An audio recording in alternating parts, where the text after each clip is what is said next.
Bueno, Ahora sí, ¿nos escuchamos? no nos estábamos escuchando. Bueno, ahora sí, bienvenidos. Bienvenidos. Octavo episodio del Oh, Marchas Podcast. Bien, me gusta que lleves la cuenta, porque Sí. yo no la llevaba la cuenta. Sí, no, acá Bien. es la producción la que nos pasa la información y bueno, como Está bien. tenemos una excelencia en la producción, nos pasa los datos. Vamos a los datos. Así que, Bueno. octavo capítulo de Marchas Podcast. Bien, yo estoy contenta. Sí, Yo estoy sí. contenta. Bienvenidos. Y estuvimos en la plaza hace un En ratito. la Plaza Liber Seregni. Sí, estuvimos en la Plaza Libre Serena hace un ratito que había una actividad que bueno, después vamos a ver. Y nada, bueno, que se comuniquen, vamos a avisar de las redes que si nos pueden seguir, lo mejor sería que Por estén... Palestina.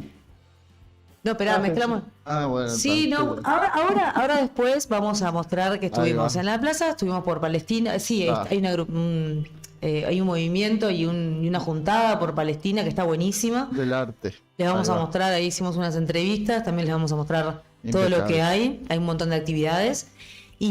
Pero bueno, ahora arrancamos el programa. Se pueden comunicar con nosotros, bueno, en el canal de YouTube, Congreso del Pueblo UI, .uy. si hay que ponerle UI al final. Sí. Y bueno, estamos en todas las redes sociales y por favor pedimos que nos sigan. Y aprieten Que nos el apoyen. botón, a ver dónde quedaría, acá abajo, el de No suscripción. sé, acá abajo, allá arriba. Si no estás allá, suscrito, suscribite. allá. Y Y- deja mensaje también si querés. Pueden dejar mensajes. aportar. Sí, tenemos invitados especiales. Hoy tenemos invitados. Hoy sí. tenemos invitados, vamos a hablar de presupuesto. El presupuesto de la educación, ¿no? El presupuesto por la educación, exactamente, Y como específicamente. siempre, En, si vas a la historia del movimiento estudiantil, los jóvenes están en la trinchera de... como siempre, los jóvenes ahí en la Los jóvenes, trinchera. sí. Exactamente. Y estos Por días eso- tuvimos, bueno, está haciendo en Varios. Uruguay varias ocupaciones y Ahí reivindicaciones va. con respecto al presupuesto. Vamos a tener, bueno, un estudiante, Tiago Duarte, está acá Tiago con Duarte, nosotros, ahora en nos un ratito lo acompaña, presentamos. Y también vamos a hablar sobre Venezuela, ¿verdad? Sí, sí, el premio Nobel De la paz. o de la... Le podemos poner otro nombre también, porque después vamos a descubrir un poco de Pero qué la paz trata eso. con ese. Ah, sí. De La Paz, allá en el kilómetro 5. Sí. Bueno, la ruta 5, ¿no es? La ruta 5 que te lleva a La Paz. Es la paz que se va a la Ruta ruta, sí. 5. Bueno, pero vamos a estar con Andrés Silva, que Bien, va a Andrés hablar Silva, sobre Venezuela. Sí. Periodista internacional, podría Ya decir estuvo que con nosotros. ya en estuvo otro con episodio. nosotros. Es un placer tenerlo, así que en un ratito también lo vamos a tener. Sí, sí, sí. Y bueno, vamos a la promo. Sí, y nos mandó un artículo. ¿Él? Si lo quieren leer, ya lo pueden leer en Marcha Digital. Ah, fantástico. Entran a la página de Congreso del Pueblo, congresodelpueblo.uy, también, la web. Y Sí, lo también recomiendo mil, que la- vayan a la página de nosotros de Sí. Congreso del Pueblo, que puedan leer y que Ahí puedan va. ver todo lo que ponemos ahí. Sí. Está lindo. Sí, sí, sí. Así sí, que sí. tenemos Andrés Silva hizo un... Sí, sobre esto mismo, lo que vamos a hablar hoy. buenísimo, fantástico. Bueno, vamos a la cortina editorial y arrancamos.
Creo que es esa que está ahí, pues. Editorial. Definir la trinchera. Entre la decadencia del imperio y el desafío histórico de los pueblos. El mundo atraviesa una etapa de profundos realineamientos geopolíticos. La crisis estructural del imperialismo, expresada en la descomposición del sistema financiero occidental, el estancamiento productivo y la creciente necesidad de la guerra como salida económica, marca un nuevo periodo histórico. Estados Unidos y sus aliados europeos ya no pueden sostener su hegemonía sin recurrir al saqueo, desestabilización y la imposición militar. Su poder declina y ante el fortalecimiento de los BRICS como bloque alternativo en lo económico, político y militar, el imperio redobla su agresividad y pone al descubierto su naturaleza fascista. El otorgamiento del Premio Nobel de la Paz a Corina Machado, una figura abiertamente funcional a la injerencia yanqui en Venezuela, no es un hecho aislado. Es parte de la ofensiva simbólica del imperialismo que busca legitimar a sus agentes locales mientras despliega acorazados y portaaviones en el Caribe, amenazando directamente la soberanía de Venezuela y Cuba. En la lógica del capital decadente, la guerra no es un accidente, es una necesidad. El complejo militar industrial del capital estadounidense precisa de conflictos permanentes para sostener la acumulación y mantener sometidos a los pueblos que se atreven a ensayar caminos soberanos de independencia y socialismo. En este contexto, el dilema es claro y no admite ambigüedades. O se está con el imperio en decadencia o con los pueblos que construyen una nueva multipolaridad bajo el impulso de los BRICS y el despertar del sur global. No hay terceras vías. La neutralidad se vuelve complicidad cuando los cañones apuntan a nuestros pueblos. Sabemos que los procesos históricos no se miden en comunicados diplomáticos y en equilibrios coyunturales, es decir, desde la tibieza. El desafío es de carácter estratégico. O el Uruguay asume una posición activa y firme en defensa de la soberanía latinoamericana y la integración regional, o se hunde en el seguidismo del capital financiero internacional disfrazado de democracia liberal, quedando a la cola de Milei, Corina, Noboa, etc. En el marco de la agudización de la lucha de clases, las contradicciones internas del Frente Amplio se hacen cada vez más evidentes. Tras la caída de la URSS, el retroceso temporal revolucionario generó un cambio en la correlación de fuerzas del Frente Amplio. Al ser una fuerza política policlasista, pasó de predominar las concepciones revolucionarias asentadas en la clase obrera a predominar las concepciones de la pequeña burguesía. De ahí podemos comprender el desdibujamiento ideológico, político y orgánico. Una parte de su dirigencia insiste en la adaptación al orden dominante, mientras otra intenta rescatar la raíz antiimperialista, antioligárquico y popular que le dio origen a la izquierda uruguaya. Esa tensión no puede eternizarse. El momento histórico exige definiciones a la altura de los tiempos que corren. Recomponer el legado histórico del Frente Amplio implica volver a su carácter antiimperialista, antioligárquico y agrario, rescatar del bronce al artiguismo. La decadencia del imperialismo y el ascenso de los BRICS no garantiza por sí mismo un mundo más justo, pero abren las grietas por donde puede renacer la esperanza de los pueblos. En esas grietas se juega el destino de nuestra América, y como enseñaba Arismendi, las grandes transformaciones solo la conquistan los pueblos cuando son capaces de tener claridad en su rumbo y firmeza en su trinchera. Hoy más que nunca es tiempo de definir la trinchera. Bien. Y bueno. Me gustó. Sí, Me gustó y mucho. bueno. Es un poco lo que venimos hablando todo Podcast este tras tiempo. podcast, sí. Y bueno, nosotros tuvimos ahí lo que fue el plebiscito por el sí, donde nuestro pueblo dejó un mensaje político y empuja. Y sí, lo habrá dejado porque no eran unos pocos. Y casi 1 millón de votos no es menor. Y tuvimos la gran movilización del 9 de octubre, que también empuja. Sin lugar a dudas que los pueblos necesitan madurar y necesitan asumirse en este contexto. Y bueno, hoy es necesario definir la trinchera porque las contradicciones que están arriba de la mesa son complejas. Bueno, ahora lo vamos a hablar con Andrés cuando venga, pero cualquier elemento de provocación en las costas del Caribe puede disparar una nueva invasión. Y como dice el editorial, los yanquis se están afilando los dientes. Y es lo que pasa, es lo que terminan haciendo cuando intentan por otros medios y el pueblo resiste y el pueblo no se deja, y cuando no se deja, Estados Unidos siempre hace lo mismo, ¿no? Lo que le queda, como último lo que le queda es invadir. Y eso, bueno, hay que tener posición con eso, porque, bueno, lo vamos a hablar con Andrés igual. Pero es importante esto que decías de nuestra posición acá, con respecto a todas estas grietas que que se abren con respecto a todas las posiciones estas neoliberales en el mundo, ¿no? Sobre todo desde el frente. Impecable.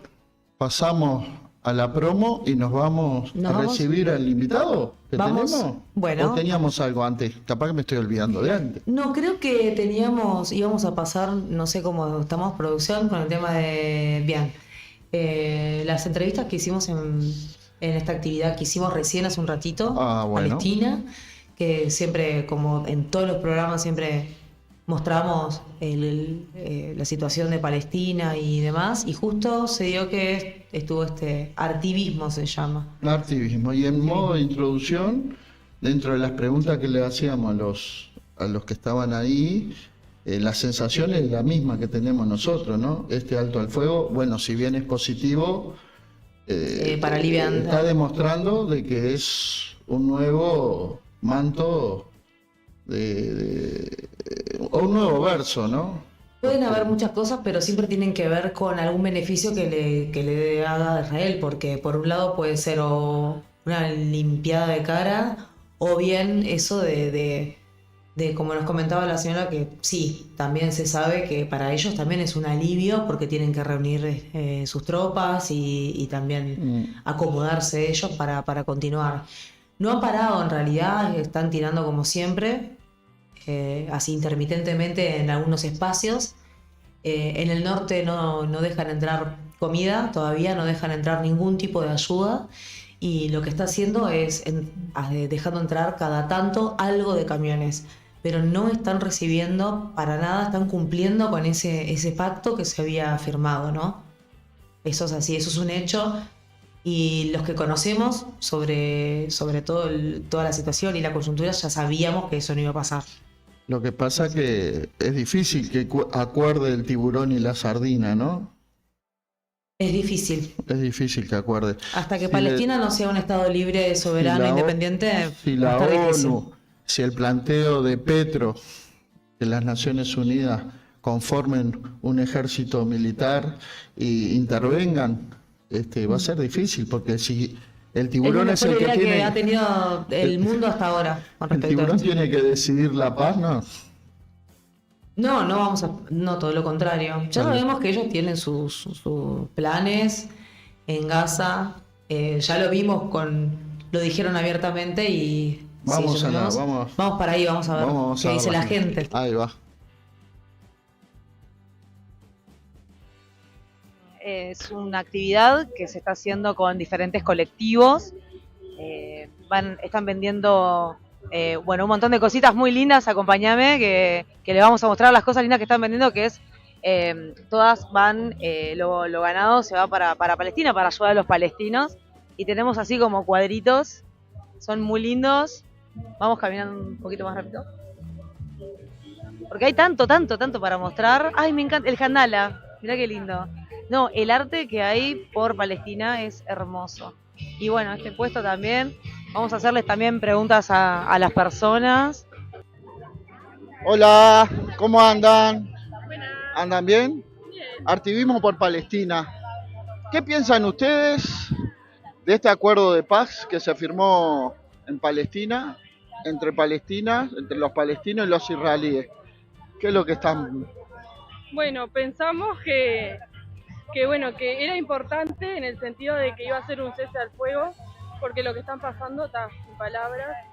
Pero hoy tuvimos la noticia de que bueno, las familias siguen asustadas, siguen escuchando bombardeos, así que bueno, el cese al fuego no sé hasta qué punto fue. Esa es una gran incógnita que tenemos todos, Sí, ¿no? en realidad nosotros estamos en contacto directo con varias familias y por eso las donaciones, todo lo que ustedes ven acá que vendemos va directo para ellos, todo, el 100%. Y estamos en contacto directo, en contacto te digo como si hablaras con un familiar, cómo te levantaste hoy, cómo estás, comiste, no comiste, y tal, y lo que hoy recibimos, la noticia de hoy fue eso, seguimos escuchando algunos bombardeos, estamos asustados de nuevo, muchos estaban en el sur, se habían podido trasladar al sur y ahora volvieron al norte por el cese al fuego, y bueno, resulta que ahora en el sur se siguen escuchando bombardeos, entonces no saben qué onda. La ayuda humanitaria, ¿saben de algo? ¿Ha podido entrar? Porque también nos ha llegado información de que han trancado parte de la ayuda humanitaria. Sí, o sea, las fronteras estaban completamente bloqueadas de manera ilegal y en realidad, nada, por eso es que nosotros lo que donamos es dinero, o sea, no podemos mandarle ropa, porque esto no va a entrar, ¿se entiende? Entonces ahora se supone que escuchamos medio por arriba que la ayuda estaba empezando a entrar como muy paulatinamente, pero ahora con todo esto nuevo no sabemos si se volvió a cortar. Bueno, te queremos agradecer y bueno, este activismo que ustedes tienen y esta actividad que es preciosa, es hermosa, que persigue una causa, esperemos que dé los frutos que ustedes están buscando. Sí, muchas gracias y nada, los invitamos a todos porque esto va 100% de verdad, desde esto que sale 100 pesos hasta los stickers a voluntad, o sea, va todo, lo tenemos reorganizado, mandamos comprobante a todas las personas que donan, que podemos a través de Instagram, el Instagram es Ayuda Humanitaria Gaza Uy, y si no el mío, Geraldina Roca, que es directo, y nada, va todo para ellos, todo. Eso es importante. Muchas gracias. No, gracias a usted. Hola, ¿cómo estás? ¿Cómo es tu nombre? Pero quiero saber... Alejandra. Alejandra. Bueno, eso que nos estabas contando. Nada, que sabíamos que lo del acuerdo del alto el fuego era una fragilidad tremenda y hoy nos pasó cuando nos enteramos que entre ayer y hoy empezaron a bombardear de vuelta al sur. Te pasa como eso también, que todas las familias que se habían ido de vuelta como en esta cuestión que decían que eran zonas seguras, empezás como a pensar, ¿viste? A pesar que estamos en comunicación, les mando un mensaje, no les mando, porque sentís como eso, de estarán vivos.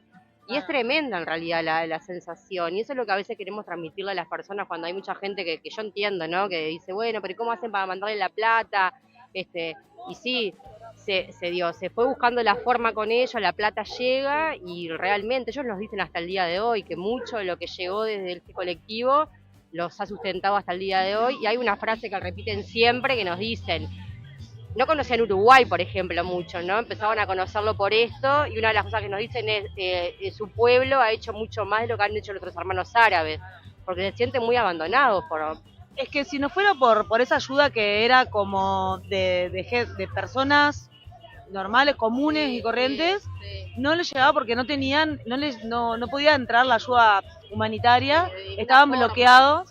Entonces era como que ellos vivieron un montón de tiempo solo con la ayuda que tenemos las personas de a pie, de los pueblos.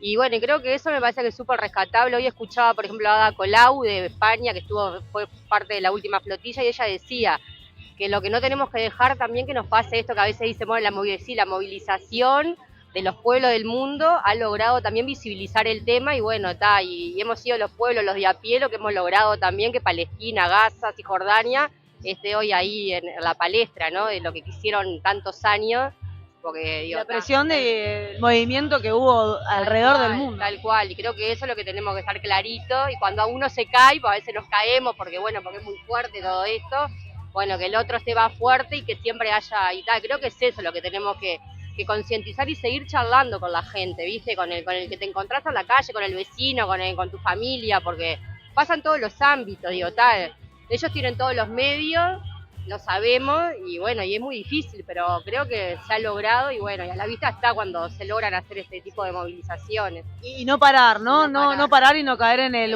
alto el fuego, como decía la compañera, el alto el fuego es algo, no, el alto fuego es simplemente un alivio por un rato, pero siguen y si no nos seguimos levantando van a seguir, es como... No hay que estar como ilusos en este tema, claro. El alto el fuego también se sabía que para ellos era un respiro para sus tropas también, porque, digo, o sea, tomemos un respirito, vemos, porque también tienen cuestiones internas que no, digo, como no ser ingenuo, ¿no? Me parece que va por ahí también. Bueno, visualizar que no quede en el olvido, esto nunca más. Tal cual, bueno, gracias chiquillos. No, gracias, a ustedes. Gracias.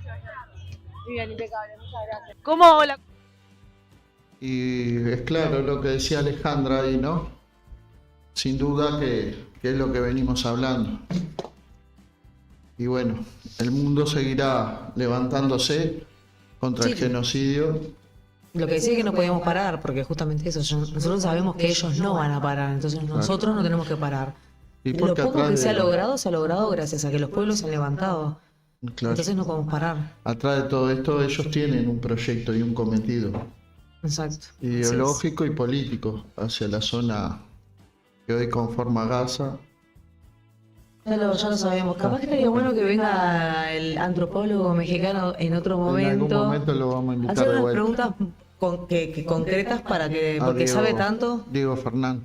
Sí, exacto. Ahí va. Pero bueno, seguiremos con este tema, siempre trayéndolo a la mesa. Mientras esté arriba de la mesa, Palestina libre. Palestina libre. Bueno, nos vamos. Tenemos el invitado. ¿Tenemos el invitado? Bueno, un aplauso para Thiago. Vamos, Thiago. Vamos a traer una sillita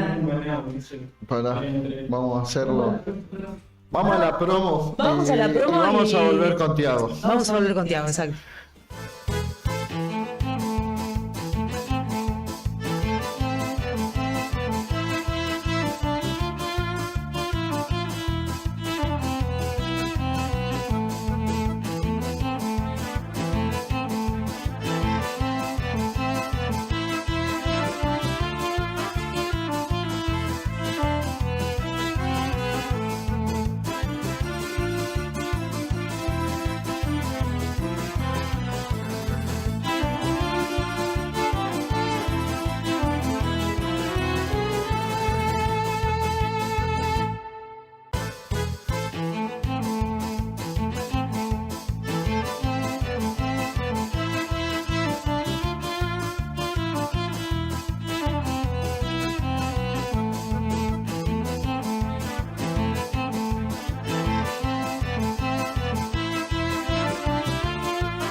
El gobierno ha presentado el proyecto de presupuesto para el periodo 25-29 que define cómo se asignarán los recursos públicos para los próximos años.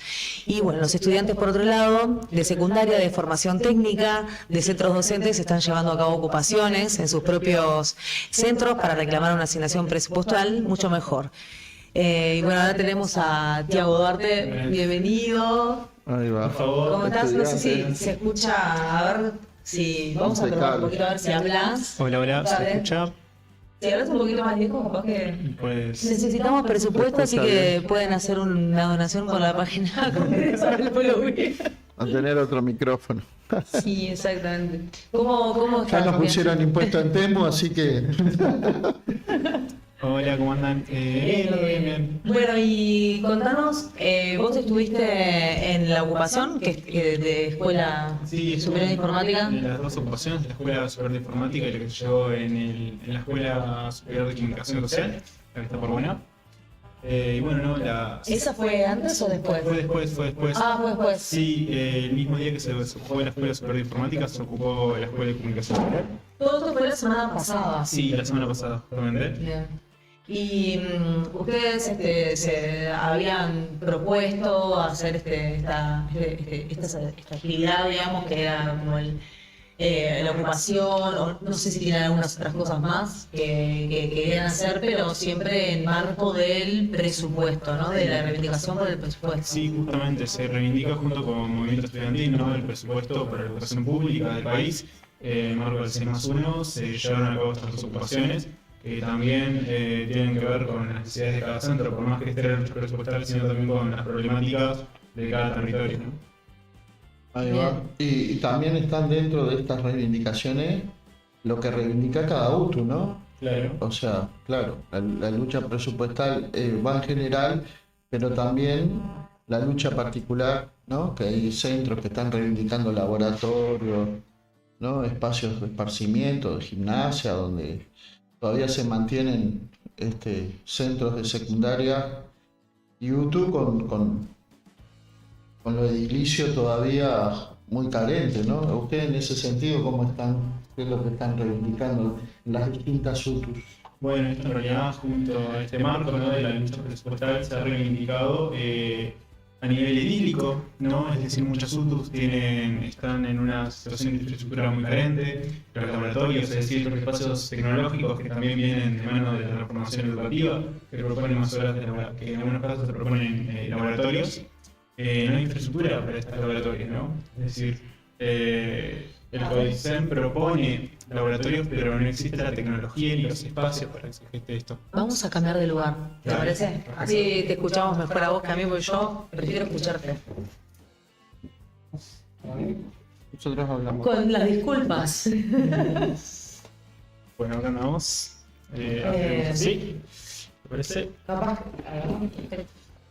No, justamente esto, ¿no? De que hay una reivindicación presupuestal y que los marcos de las luchas es esto, ¿no? No hay docentes, por ejemplo, debido a que no hay presupuesto para obras docentes, o hay una situación edílica muy pobre en la mayoría de las UTUs, ¿no? Sí, ahí se acompasa. Yo me acuerdo de una declaración que hizo un dirigente sindical de FENAPES el año pasado, que decía que todas las ATD, todos los ámbitos docentes, incluso se compartía por el movimiento estudiantil, de ser críticos con respecto a la transformación educativa, que tenía poco de participación docente y estudiantil. Planteaba qué tipo de formación se buscó ante los cambios de la propuesta pedagógica. Se cuestionó el ataque permanente a la profesión docente y la profesionalización. En aquel momento me acuerdo que estuvo arriba de la mesa.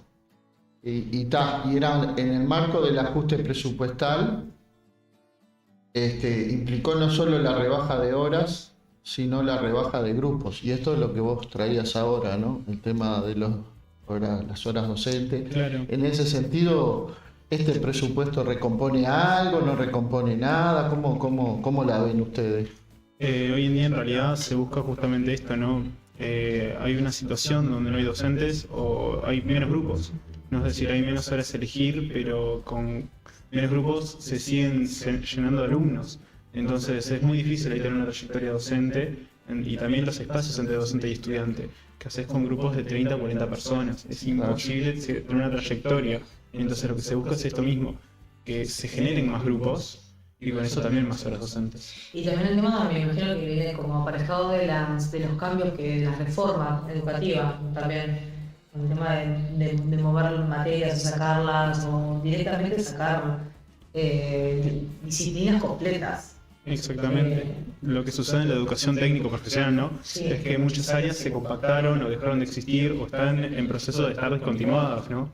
El vaciamiento también de contenidos, es decir, materias que hoy en día no tienen malla curricular, que es algo muy complejo, es decir, ¿cómo evalúas a un alumno, no? Es decir, el día de mañana esta persona tiene que recursar la materia, ¿qué haces, no? Claro, porque también se genera como ese desfasaje, ¿no? Porque vienen teniendo, bueno, el plan, y de repente viene de otro bachillerato que ya no existe más, o de una materia que ya no existe más, y a la vez hay que ver cómo funciona para él la nueva reglamentación, y los adscriptas volviéndose locos, las direcciones volviéndose locas, entonces todo eso tiene que tener un poco más de pienso, cabeza y solidez, porque nosotros, yo también soy docente, y es complicado para todos los trabajadores y para los estudiantes, y todo tiene impacto, entonces también se arma eso de como esa bola de responsabilidades que uno le echa al otro y demás, y en realidad es todo un sistema el que no nos está protegiendo y no nos da las garantías, ¿no? Exactamente, no hay garantías, esa es la palabra clave, ¿no? Pero no solo en esto, sino por ejemplo la famosa navegabilidad, ¿no? ¿En qué momento la navegabilidad funciona? Porque si vos traes a un estudiante de ingeniería a un bachillerato artístico con 2 horas de nivelación, esta persona no está a la par del resto del grupo, ¿no? Entonces esto genera situaciones muy fuertes, como que el día de mañana egresen personas de un bachillerato pensado, ¿no?, para las áreas laborales, que se está reduciendo la capacidad, ¿no? Es decir, antes las personas que egresaban de los llamados MT, Educación Media Tecnológica, hoy en día MS, Educación Media Superior, con un amplio nivel, ¿no?, de formación preparadas para el mundo laboral, que hoy en día eso no pasa. Exacto. Bueno, pongo un ejemplo nada más para bajar a tierra, para que la gente pueda entender de repente. Hay, por ejemplo, una tecnicatura que es de redes y software, Sí. una cosa que ya de por sí es complicada en la educación media. Esto es un nivel terciario. Se acepta, no sé, que venga cualquier persona de cualquier área de secundaria. Entonces, claro, se topan con los profesores, con personas que hay que explicarles cosas de cero, y lo que tienen que hacer es como, bueno, nivelar, como decís vos, bajar para que pueda, que sea inclusivo, digamos, que todos puedan entender y que todos, bueno, que tengan realmente efectividad ese aprendizaje. Y en definitiva lo que hacen es que dejamos cosas afuera o se complica muchísimo y se baja el nivel, como decís vos. Después impacta en el trabajo futuro, en poder conseguir algo mejor y demás. Y así creo que hay millonada de ejemplos que se pueden dar en todas las áreas, en todos los niveles. Es complicado. Y esto de lo que venías diciendo de aulas o grupos de más de 30 y pico gurises, 40 gurises, ¿cómo está el tema de la deserción? Bueno, la deserción realmente es un problema, pero también la transformación educativa trae herramientas, ¿no? Lo llamamos SEAC, por ejemplo, en estos espacios de acompañamiento, que si una persona logra salvar el EAC, tiene el egreso, ¿no? O si no, que las faltas al final terminan no teniendo validez. Es decir, alguien que faltó todo el año tiene la capacidad de egreso frente a aquellos que tuvieron un avance orgánico, ¿no?, durante todo el año, es decir, asistieron todas las horas que le competían esa materia. Esa persona sí tiene las herramientas para el egreso, pero aquellas que no, egresan igual, ¿no? Acá está este vaciamiento de contenidos que, bueno, es algo que se impone desde arriba, ¿no?, desde el Consejo Central. Contale a la gente, a Diego capaz que no sé si sabe lo que es el EAC, pero contale un poco así, pero muy rapidísimo, qué es el EAC, porque decís el EAC y de repente capaz que la gente no sabe exactamente qué es. Bueno, los espacios de acompañamiento no es algo que se introdujo, puede ser que entre Sí, la pandemia, claro. ¿no?, ese salto de salir de la pandemia. Y con el tema de la reforma y demás, Lo que se plantea ¿cuál es es, la dinámica? claro, la dinámica es que el alumno tiene que asistir a una instancia, puede ser de 2 semanas, donde hace como un pasaje express por toda la materia, ¿no? Es decir, se pone una serie de pruebas o acreditación de ciertos conocimientos, y si la persona cumple con estos parámetros de conocimiento, esta persona salva la materia. Es decir, ¿cómo compactás un año en una semana? Claro, estamos hablando de fin de año, ¿no? O sea, fin de año, Sí. ese chico, por ejemplo, no vino en todo el año, entonces a fin de año tiene una posibilidad de ir, son 2 veces. Bueno, no sé qué le podemos dar por los docentes en 2 veces que ellos puedan salvar todo el año. Claro. Como dice Tiago, ¿no? Capaz que hay chicos con todo el esfuerzo, sacrificio, han hecho toda la Pero ahí viene trayectoria ahí. la frustración también, ¿no? Yo trabajo en INAU y bueno, en INISA van los adolescentes también a hacer sus cursos de formación y pasa exactamente lo que vos estás diciendo ahora. Porque después cómo se compensa ese adolescente que sale al campo laboral y se da cuenta que ese papelito que le dieron no le sirve de nada, porque el conocimiento no lo tiene. Exactamente. Ahí es donde entra el marco, ¿no? de esto, que es que los estudiantes tenemos que reivindicar, ¿no? Este posicionamiento por parte de las autoridades de hacer valer esta trayectoria, ¿no? Ayer, el viernes me comentó una persona, ¿no? Que estaba haciendo una pasantía laboral, ¿no? Esta persona de la Escuela de Comunicación, y se encontró con que los conocimientos que había adquirido, ¿no? En este nuevo programa educativo, en estas nuevas trayectorias y programas que propone la Dirección General Técnico Profesional, no le estaban sirviendo en su campo laboral, ¿no? Es decir, la persona encargada de esta pasantía le dijo que estaba arrepentida, porque veía que el nivel de UTU era muy por debajo de lo que ellos pensaban. Y eso fue en desmedro de los FPV, porque si vos tenías adolescentes que venían de determinados contextos y el FPV como propuesta había todo un trabajo más que el adolescente en el aula, sino de contención. Claro, más completo, más holístico. Ahí va.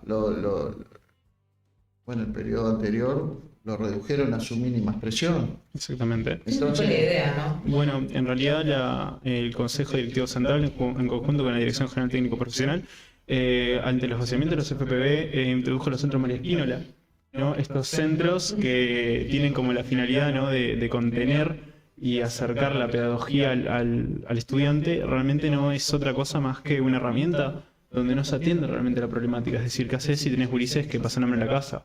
Bueno, se atiende esa situación, no son 5 horas donde el estudiante está ahí y luego sale al mundo y vuelve a estar desprotegido, pero está bien que las personas tengan, ¿no? este pasaje por la educación, pero no siempre van a estar los centros María Espínola. Entonces, sucede que cuando esta persona alcanza el bachillerato, ya no existen estos programas, ¿no? O el ingreso a la universidad, recientemente la Facultad de Ingeniería tuvo que introducir clases de apoyo de matemática porque los futuros ingenieros del país no tienen el nivel requerido, ¿no? de matemática.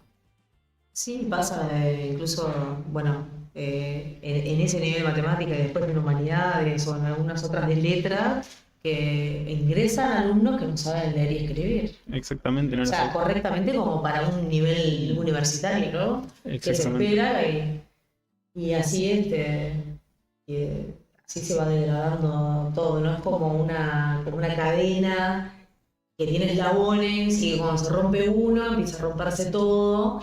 Y bueno, es un poco lo que estamos pretendiendo con este tema del presupuesto de 6 más 1 para investigación.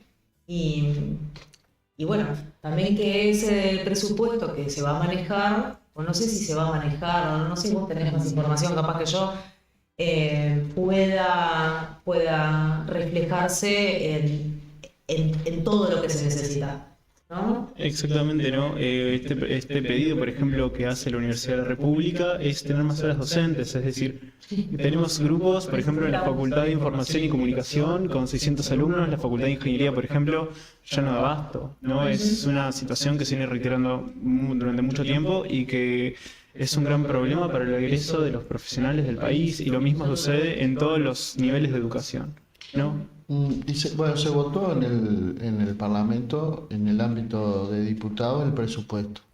Hubo ahí una reasignación. La universidad no está muy contenta con lo que se le reasignó. No, justamente la universidad no está muy contenta, ¿no? Porque esta partida que llega, que no estoy ahora recordando el número, pero que son 290 millones de pesos. En porcentaje no sé. 290 millones de pesos, es lo que sabe. De 220 y 290 millones de pesos. Esta reasignación en realidad no es total, ¿no? Porque eso se tiene que dividir entre los diferentes servicios. ¿Cuánto queda realmente? Y gran parte del presupuesto de la Universidad de la República se da en el Hospital de Clínicas, que por ejemplo no está integrado en el Sistema Nacional de Salud, ¿no? Pero esto nos alejamos, ¿no? A un nivel universitario, ¿no? Pero mirando desde el punto de la Dirección General Técnico Profesional, es alarmante, ¿no? Es decir, la falta de presupuesto, la falta de funcionarios, la falta, por ejemplo, de mecanismos de la institución para asegurar la trayectoria educativa o la armonía en los centros, ¿no? Hoy, por ejemplo, AFUTU hace el llamado, ¿no? a la ocupación el lunes en la Escuela Técnica de Malvin Norte por una agresión hacia un funcionario. Es decir, y esto no es de ahora, ¿no? Es decir, venimos de 5 años reiteradamente que viene sucediendo esta problemática, y es porque los centros no tienen la capacidad humana, ¿no? Es decir, hay psicólogos así, pero con 20 horas semanales para atender, o mucho menos, ¿no? Tal cual. Sí, eso también te quería comentar con respecto a esta reivindicación y hacia dónde va concretamente este presupuesto, esto que se está pidiendo, que es en un montón de espacios como por ejemplo educadores, sociólogos, psicólogos, que sería, es lo que necesitamos hace mucho tiempo, por ejemplo, psicólogos por institución, y eso al menos en lo que es UTU no existe. No, pero y después ¿Cómo pasan si- cosas y se les caen a los equipos técnicos y a los... Y yo creo que hay una población que profesores. necesita fuertemente un apoyo, porque como van seres humanos en contextos de muchos tipos de contextos y necesitan ese apoyo, y muchas veces los docentes no sabemos cómo hacerlo, porque no somos psicólogos, porque no somos sociólogos, porque no somos asistentes sociales, entonces es complicado. También nos ponen todo ese peso porque, claro, estamos en contacto con los chicos y es complicado no abordarlo. ¿Cómo hacemos? Lo tenemos que abordar. No podemos hacer con la vista gorda a situaciones y demás. Entonces, todos creo que estamos en el mismo barco en este sentido de pedir para una ayuda para todos, que va a ser, y ni que hablar de infraestructura, ¿no? Infraestructura, edilicia, de equipos. Sobre todo en lo técnico-tecnológico, en los laboratorios y demás. ¿Han tenido alguna instancia de diálogo con las autoridades como Se- estudiantes? Se han dado instancias de diálogo con las autoridades, pero en realidad se vuelve a retomar lo que se habló sobre las ATD. Este planteamiento que se viene haciendo no está comprendido ni los estudiantes ni los docentes. Es decir, cuando cayó la CTP, ¿no? El Consejo de Educación Técnico Profesional, y se transformó en Dirección General, los docentes perdieron su participación y lo mismo el estudiantado, ¿no? Claro. Es decir, se centralizó las políticas por personas que muchas veces no saben la realidad de los centros, porque nunca pisaron un centro de educación pública, ¿no? Entonces, las autoridades ahí sí hacen la vista gorda ante todo lo que sucede en los centros, ¿no? Y ni hablar, por ejemplo, o sea, si hablamos de un contexto metropolitano, pero ¿qué pasa con las UTUs en el interior del país? ¿Qué pasa con las carreras tecnológicas en el interior del país? Hace poco están inaugurando diferentes carreras, pero que no tienen infraestructura, no tienen tecnología para dar estos cursos. Entonces, ¿qué hacemos ahí? ¿Qué hace la Dirección General Técnico Profesional? Hace la vista gorda y dice no hay presupuesto. Bueno, pero ¿en qué se está yendo realmente el presupuesto, no? Exacto. Sí, y ni que hablar, que hay que contemplar todos los ámbitos, o sea, los lugares, porque en el interior se da mucho lo que es la agricultura y demás, entonces la UTU tiene que tener como esa cabeza que es hacia ese, claro. Ni que hablar que eso no, como, bueno, hoy por ejemplo comentábamos lo de la reforma no con un modelo finlandés, Sí. y que es muy gracioso, o sea, al final nos terminamos riendo, no sé si reír o llorar, porque tiene un modelo finlandés, Para un país con situaciones... un país que a la vez Totalmente. tiene en su propio país un montón de contextos que no tienen nada que ver con Bueno. aquello, ¿no? En Finlandia no existe la educación privada, porque si quieren traer cosas, ¿por qué no traen eso también? Los ricos tienen que mandar a Los sus sueldos de los hijos profes, a las... Entonces, pagan impuestos. Y bueno, sí. Bueno, eso es... y es parte del reclamo hoy de la Del central del con 1%. respecto al tema del presupuesto. Está arriba de la mesa el 1%, ¿verdad?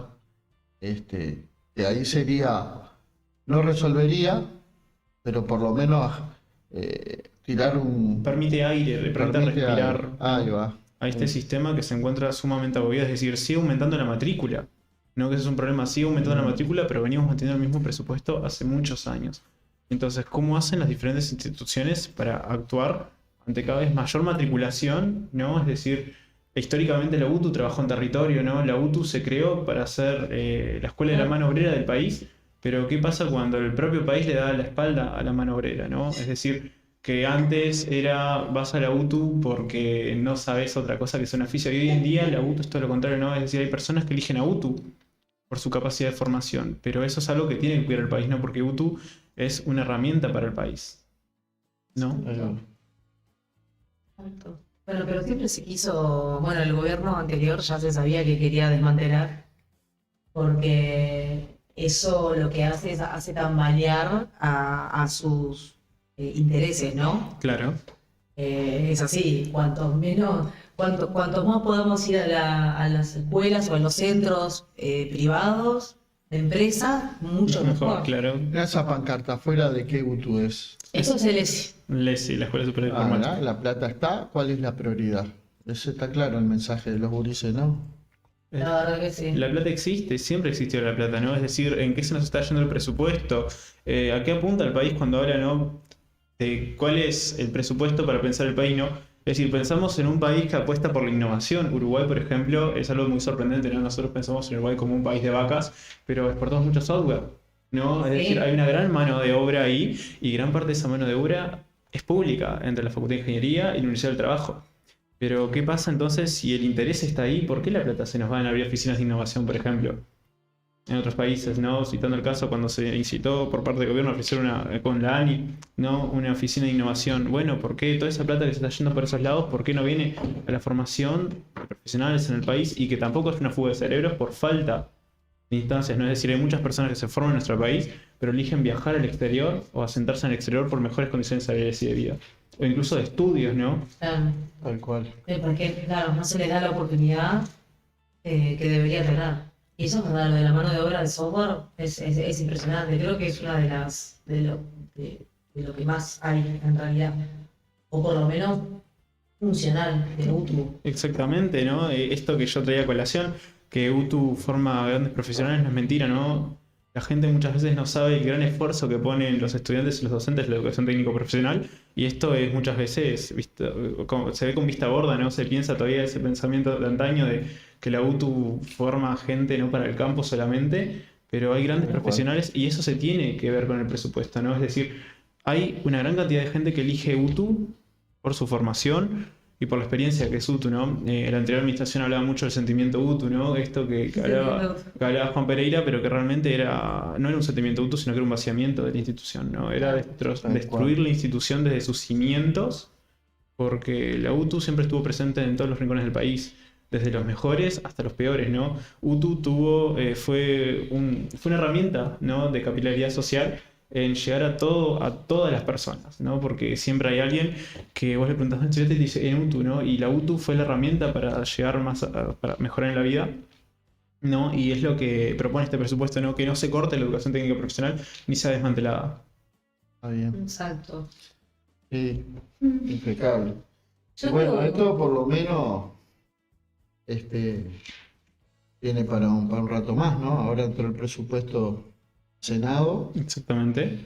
Vamos a ver si las movilizaciones y bueno, la movida ¿Cómo sigue eso? O sea, que el tema de viene las se- conversaciones y demás, ¿cuál es la perspectiva que hay? Bueno, la perspectiva la cual yo estoy enterado es que se va a continuar luchando por el presupuesto, se va a continuar reivindicando el 6+1 y que esto no va a parar, ¿no? Porque se plantea, ¿no? Es decir, la lucha para hoy es el futuro, porque estamos en el momento histórico donde el 6+1 es importante, ¿no? Con un gobierno de turno que apuesta, ¿no? Por la educación. está en el programa. Claro, está en el programa. Está en el programa. ¿Cómo era que la Ruta País puede ser que se llame? Ahora no estoy recordando muy bien cómo se llamó al programa, pero justamente el presidente de la República es docente, ¿no? Entonces, ¿dónde queda el respaldo de la educación, ¿no? Que la educación es el piso del país. ¿Qué vas a hacer en un país donde no hay educación? Tal cual. ¿No? Entonces, hay una gran lucha por seguir y la lucha no se va a detener, ¿no? Es seguir reivindicando esto del 6+1 y todos los derechos que conlleva con eso el 6+1, ¿no? Porque la educación, como dije, es la base del país, pero impacta en todos los niveles, ¿no? ¿Qué vas a hacer en un país donde no hay profesionales, donde no hay investigadores, donde, por ejemplo, las universidades no realizan extensión, ¿no? Por ejemplo, yo viví mucho tiempo en el municipio de F y ahí existe lo que se llama PIM, Programa de Integración Metropolitano, donde trabaja la Universidad de la República en territorio, ¿no? Y acerca de gran manera, ¿no? A este lugar que es muy carente económicamente, cosas que la gente no podría de otra manera. Bueno, en el Cerro, la universidad, El Apex. la Apex, ellos hicieron un estudio en conjunto a Magisterio, donde fue en el periodo anterior, donde hablaban que los niños de la zona del oeste daban un porcentaje importante, no quiero ahora zanatear, pero esa información la pueden buscar. Un porcentaje importante de los niños de la zona oeste se iban a comer con una comida al día. Fue de las zonas más golpeadas con la crisis en el marco de la pandemia, lo que fueron los 100.000 pobres nuevos. Estaban ahí también, ¿no? fue como sacar un velo, porque 100.000 pobres nuevos no se, de un día para el otro, No nace de la noche a la mañana. claro, fue como que estaban en la línea Y la pandemia fue el empujón, ¿no? Es decir, cuando el país se cerró. Y bueno, por ejemplo, trayendo a colación el 6+1, ¿cómo llevas adelante un país que no tiene infraestructura, ¿no? Es decir, el plan Ceibal funcionó como un gran eje para poder democratizar el acceso a las Tal cual. plataformas, ¿no? Pero bueno, si no hay presupuesto, ¿cómo se sigue avanzando en esto de seguir democratizando la educación y el acceso a las tecnologías? Que hoy en día es algo muy importante, ¿no? Creo, lo leí hoy, no me acuerdo si fue en la diaria, que Uruguay es uno de los países pioneros en aplicar la inteligencia artificial a la educación. Bueno, Sí. pero podemos aplicar la inteligencia artificial, pero si no hay presupuesto, si no hay computadoras, no que una de y las... no hay docentes llevando conocimiento. Exactamente, si no hay docentes que puedan trabajar este conocimiento, Claro. ¿no? Porque estos docentes prefieren trabajar en la educación privada. Tal No. cual. Ah, Entonces, no- Y otra cosa que hay que tratar desde la raíz, porque me parece que tiene que ver con, bueno, un sistema que viene siendo el tema del trabajo, por lo menos el trabajo docente, la forma de la toma de horas, el tema de conseguir trabajos, que un día, ustedes no lo saben capaz, pero para nosotros es complicado porque un año ganás una cosa y el otro otra, y Nosotros- un día trabajás en el cerro y al otro año trabajás. Entonces tu vida es año a año. Es como nosotros vamos a buscar trabajo todos los años. Y eso es complicado cuando justamente no hay, Lo que en este pasa- caso, una oferta laboral amplia, ¿no? Y ¿Sabes qué exactamente. pasa? Que los insumos lo pueden dar la comunidad educativa. Acá hubo un congreso de la educación en determinado momento que iba a oficiar de insumo, ¿no? Como una instancia resolutiva y definitiva se tomó como algo muy por arriba. Entonces, sin duda que hay muchas carencias en la educación por la falta de participación real. La participación también le da ¿no? el sustento necesario a la educación, porque son los docentes en su lugar de trabajo quienes saben con qué idiosincrasia territorial, con qué adolescentes trabajan, cómo trabajar con esos adolescentes, los tiempos que llevan esos adolescentes. Yo me imagino que un grupo en la UTU del Cerro no debe ser lo mismo que un grupo de la UTU de Avenida Italia para el otro lado. No sé si hay alguna UTU, bueno, Sí, buceo. buceo, Claro. Me imagino que un grupo de la UTU del Cerro no debe ser lo mismo No. por las necesidades de los No, gurises, ¿no? no, de hecho, justamente el Instituto Técnico Superior de Buceo, ¿no? Hay docentes que trabajan en el cerro y la teja porque ahí está el bachillerato audiovisual presente, ¿no? Y ellos muchas veces hablan de las dificultades, ¿no?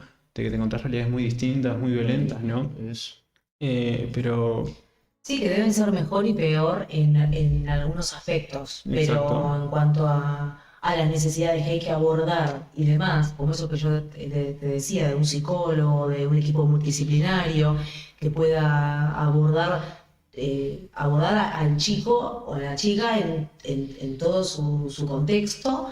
Y eso es lo que falta, me parece a mí, en este tipo de lugares. A mí me pasa de trabajar en anexos de algunos asuntos, en lugares muy que me tengo que embarrar las patas. el PET, por ejemplo, quizás de Vista Linda, ¿no? En la antes Bueno, IAE Cristalina, es un lugar muy jodido, ¿no? Blancos, los lugares sobre todo del norte, como Sí. de Avenida Italia para arriba, o sea, del Balneario para arriba, entonces esos lugares son complicados y muchas veces estamos, bueno, eso creo que daría para hacer un vodka nuevo, te lo juro. sí. Por eso, tenemos a Andrés que nos está esperando. Ay, bueno, Andrés, sí, perdón, tranquilo.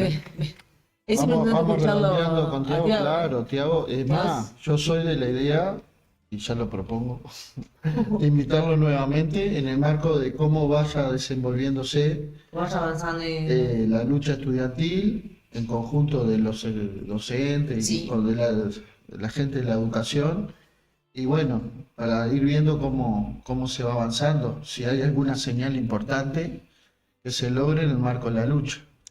Entonces, sí, agradecerte Por por favor. estar La con verdad que es un nosotros, placer Tiago. haberte tenido, Tiago. Me quedaron algunas preguntas por hacer, pero bueno, después. Obvio que eso se Pero puede si abordar, vos ¿no? querés dejar algún planteo, tomate Eh, tu tiempito. Lo que yo dejo de planteo, ¿no? Es esto de continuar luchando, no solo los cargos docentes, sino el espacio del estudiantado, ¿no? Es decir, que un docente no elija horas en febrero, sino que las elija en diciembre, que se puedan hacer algunas áreas de la educación técnica, por ejemplo, no existe, ¿cómo que se llama? Cuando es un docente que está asegurado su puesto. Sí, efectividad. La efectividad, ¿no? Porque muchos tienen cargos suplentes, es decir, llegan a grado 3 y todos los años están fluctuando, ¿no? Es decir, la toma de horas, y eso nos afecta al estudiante. ¿Por qué? Porque llega febrero y quizás un docente toma, pero le sirven más las horas de educación secundaria y nos dejan. Tiago, nosotros no sabíamos cuándo íbamos a trabajar, en dónde íbamos a trabajar Exacto. una semana antes de empezar las clases. Exacto, eso es un reclamo. Es nuestra vida. Es Y la la... vida de los estudiantes es nuestra vida. O sea. sí. Bueno, acá tenemos docentes de UTU Tenemos todos universitarios, y docentes y docentes de UTU. Dani también es docente de Cuidado con nosotros. Dani está en la producción. O sea, Dani, vos también. Le tenemos en la producción a Mateo, a Nani, bueno, vos, Diego, bueno, vos no sos profe. no, yo soy docente no. educador en primera Educador, infancia, pero no docente. estoy trabajando hoy en centros de primera infancia. De UTU y además universitarios. Estoy en línea azul de INAU. Bueno, pero eso no continuar la lucha por el 6+1 y que, por ejemplo, la transformación educativa tenga planteamientos claros ante aquellas personas que van a continuar avanzando en su trayectoria educativa, pero no existen programas, ¿no? Es decir, que se asientan realmente los programas, que se tenga en pie lo que pide el estudiantado y el equipo docente, que son al final los que llevan adelante las carreras, porque ellos en el UTU pasa esto, que son profesionales que trabajan en el área. Entonces, ellos saben mejor que nadie cómo funciona el trabajo, ¿no? Entonces, tener en cuenta Tal eso cual. para el desarrollo de los programas es lo mejor que le puede pasar a la educación profesional. Y que nuestros representantes se den cuenta de algo muy importante que es, tal vez no lo vean en la historia corta, pero todo esto se va a tener un impacto en la historia larga. Entonces, para nosotros es una inversión, para el país es una inversión, para nuestros ciudadanos y ciudadanas es una inversión que tal vez no se va a ver hoy, tal vez no se ve mañana, pero esto sí va a tener un impacto y hay que hacer el cambio ya para que se vea el impacto Exactamente. mañana. Y que ese impacto no sea negativo como viene siendo hasta ahora. Bueno, pongo ya para cerrar, no pongo dos cosas sobre la mesa, que es la tasa de egreso, ¿no? Que ha aumentado en UTU, pero que si no existe la capacidad de repetición en todos los años, ¿no? Es decir, estos profesionales que egresan no tienen el nivel. Y traigo el eslogan de la Universidad de la República, no una universidad al servicio del Uruguay por venir, es algo que debería ser toda la educación, ¿no? Un servicio que brinda todo el país, porque la educación, como dije anteriormente, es la base del país. Entonces, las futuras personas que vamos a ocupar los puestos laborales, nos merecemos la mejor trayectoria educativa, ¿no? Porque la educación es un derecho humano, ¿no? Entonces, esto no puede ser transgredido por el Estado. Entonces, acá es cuando el Estado, es decir, la persona que oficia la presidencia de la República, en conjunto con su gabinete, debería ponerse la gorra y decir, esto es una inversión para el país. La educación nunca debe ser vista como un gasto, que es lo que viene pasando con todas las administraciones.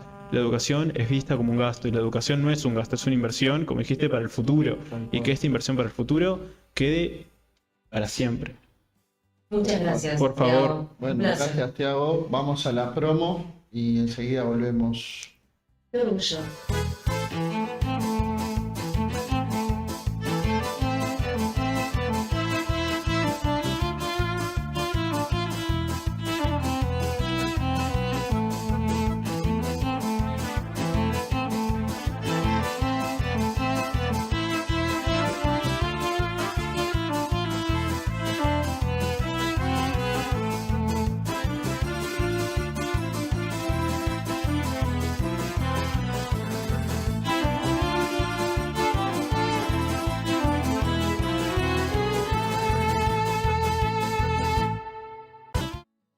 Bueno, nos encontramos en un ratito ahora con Andrés Silva. Sí, estamos teniendo algunos problemillas técnicos. Bueno, sí, pero ya lo vamos a Ya solucionar. lo estamos ¿Sabés solucionando. que, escuchá, sabés que Andrés hizo una, ya de paso convoco en la página Congreso del Pueblo UI, tienen una parte arriba que dice En Marcha y está el diario, el periódico En Marcha, y Andrés Silva, que ahora en un rato va a estar con nosotros, hizo una publicación, hizo una publicación del Noble de la Paz de Corina y lo van a ver ahí que está con la foto con Trump. Ahí va. La Él tiene Corina su- con Trump. Su espacio que Su mejor diario amigo. de la humanidad y no se dio el artículo para subirlo en marcha. Y bueno, arrancamos leyéndolo mientras se Pero solucionan podemos- los problemas técnicos. Sí, yo quería le quería dar un palo a María Corina, pero... ¿Hablamos? ¿No? ¿No ¿Querés que lo lea? ¿No querés leerlo? Bueno. Pero pasa que vamos a hablar con Andrés, pero bueno. Te leo un poquito y después que pueda él continuar. Dice, el anuncio Dale. que María Corina Machado recibiría el Premio Nobel de la Paz ha sacudido el tablero político latinoamericano. No porque existan dudas sobre la maquinaria global que sostiene su candidatura, eso ya es conocido, sino porque el premio, que alguna vez pretendió ser símbolo universal de reconciliación y justicia, se ha convertido una vez más en instrumento geopolítico, una herramienta de legitimación del poder y de reestructura de la historia. Bueno, eso hablamos el otro día, Diego, ¿te acordás? Sí. El tema de los premios estos, Sí. que qué chiste, ¿no? Porque teníamos un Kissinger, Que fue Sí, el cráneo de lo que fue el Plan Cóndor en América Latina, Exactamente. responsable del golpe de Estado en Chile. exactamente. Este- Y tuvo un premio de la paz, o sea, es ridícula. Bueno, Obama, ¿vos sabés el origen del premio Nobel? no sé que estaba el señor Nobel que Alfred. era el dueño de el que inventó la pólvora, no, el que La inventó dinamita. el cartucho. La dinamita. La Ahí va. dinamita. Y vos sabías qué paradoja, ¿no? El mismo que dejó al mundo una herencia para repartir, ¿no? Que 4 o 5 connotados de por ahí definen a quién dárselo. No. Tenía y se sostiene por parte de la fundación hoy fábricas de armas, ¿sabías? Fábrica de armas en Estados Unidos. Fábricas de armas es en Europa. Ah, en Suecia. Claro, sí. Entonces, es contradictorio y paradójico, ¿no? Es como el que... Ahí va, también, es verdad. Pero repetí a ver qué dijo, pero no... Que Hitler fue nominado. Nobel de la Paz por supuestamente ¿Quién fue nominado al Premio Nobel de la Paz? Hitler. Por Ah, El del mostachito. el H, el bigote, el pintor. por supuestamente haber logrado las negociaciones entre Bueno, ahí tienen. ¿no? Ahí tienen, ¿no? Fue nominado el bigote, no sé cómo decirle para que no si YouTube no me baja en YouTube, pero fue nominado la cara del fascismo, de lo peor, de lo peor, genocida. Y bueno, Obama también. Obama La fue persona que proporciones hizo en la historia de los Estados Unidos.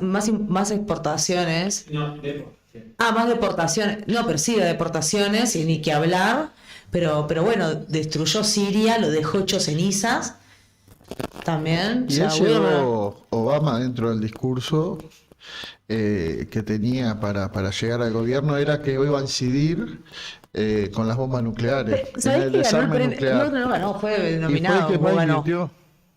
creo que Obama lo ganó. Creo que lo ganó. ¿Sabés qué? Pero ¿sabés por qué lo ganó Obama? Porque un día dijo una frase. No fue porque dijo, vamos a ver cómo van a ser las políticas de la bomba atómica. Además, es porque un día dijeron, lo puso sobre la mesa directamente. No es De que hizo verdad nada al que- respecto. De verdad, que si es por darle el premio a alguien, por el discurso en la ONU, el que se lo tenía que haber llevado fue Petro. Gustavo Petro, el presidente de Colombia. La verdad. Pero bueno, seguimos acá con este mamarracho. ¿Y dónde dejaste? Acá, a pesar que yo lo tengo en la página. Del marcha. Claro, Yo lo por tengo eso, acá. porque estoy acá. Bueno, dice el Nobel de la Paz, una historia entre la esperanza y la manipulación.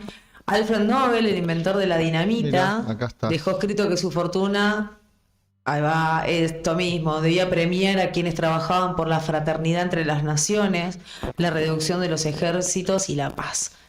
Pero de los albores del siglo XX, el comité que lleva su nombre ha interpretado esas palabras a su conveniencia. Qué fortuna. Más precisamente, según las conveniencias del poder. El galardón ha recaído en auténticos pacifistas como Martin Luther King o Adolfo Pérez Esquivel, pero también en presidentes que bombardearon países completos, en estrategas de la Guerra Fría y en jefes de Estado responsables de intervenciones sangrientas. O Theodore Roosevelt también, que era, sí. creo que yo te lo había comentado, lo recibió mientras consolidaba el imperialismo estadounidense. Woodrow Wilson, luego de llevar a su país a la Primera Guerra Mundial. Henry Kissinger, tras el baño de sangre en Vietnam y Camboya. Ahí ensayaron con el Naplan, ¿no? Napal era, no era, bueno. Fue, ¿La bomba atómica? no, era una bomba era un gas en Napal que lo que hacía era quemar vivo. Ah, y Quedaba. en la China francesa, entonces. Sí. Entonces está. Bueno, antes de autorizar los bombardeos en Libia de Obama y los ataques con drones en 7 países, ninguno de ellos, ninguno de los que pasó por ahí fue realmente un pionero de la paz o ¿cómo se dice? Un vocero de la paz. Para nada, ¿no? Todo lo contrario.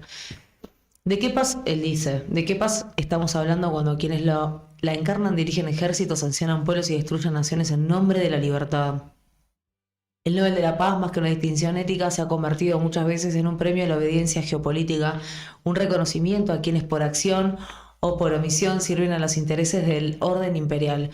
Por eso, más que sorprender la nominación de María Corina Machado, confirma la tendencia, el galardón vuelve a ser un sello diplomático de legitimación del relato occidental sobre Venezuela y en extensión sobre América Latina.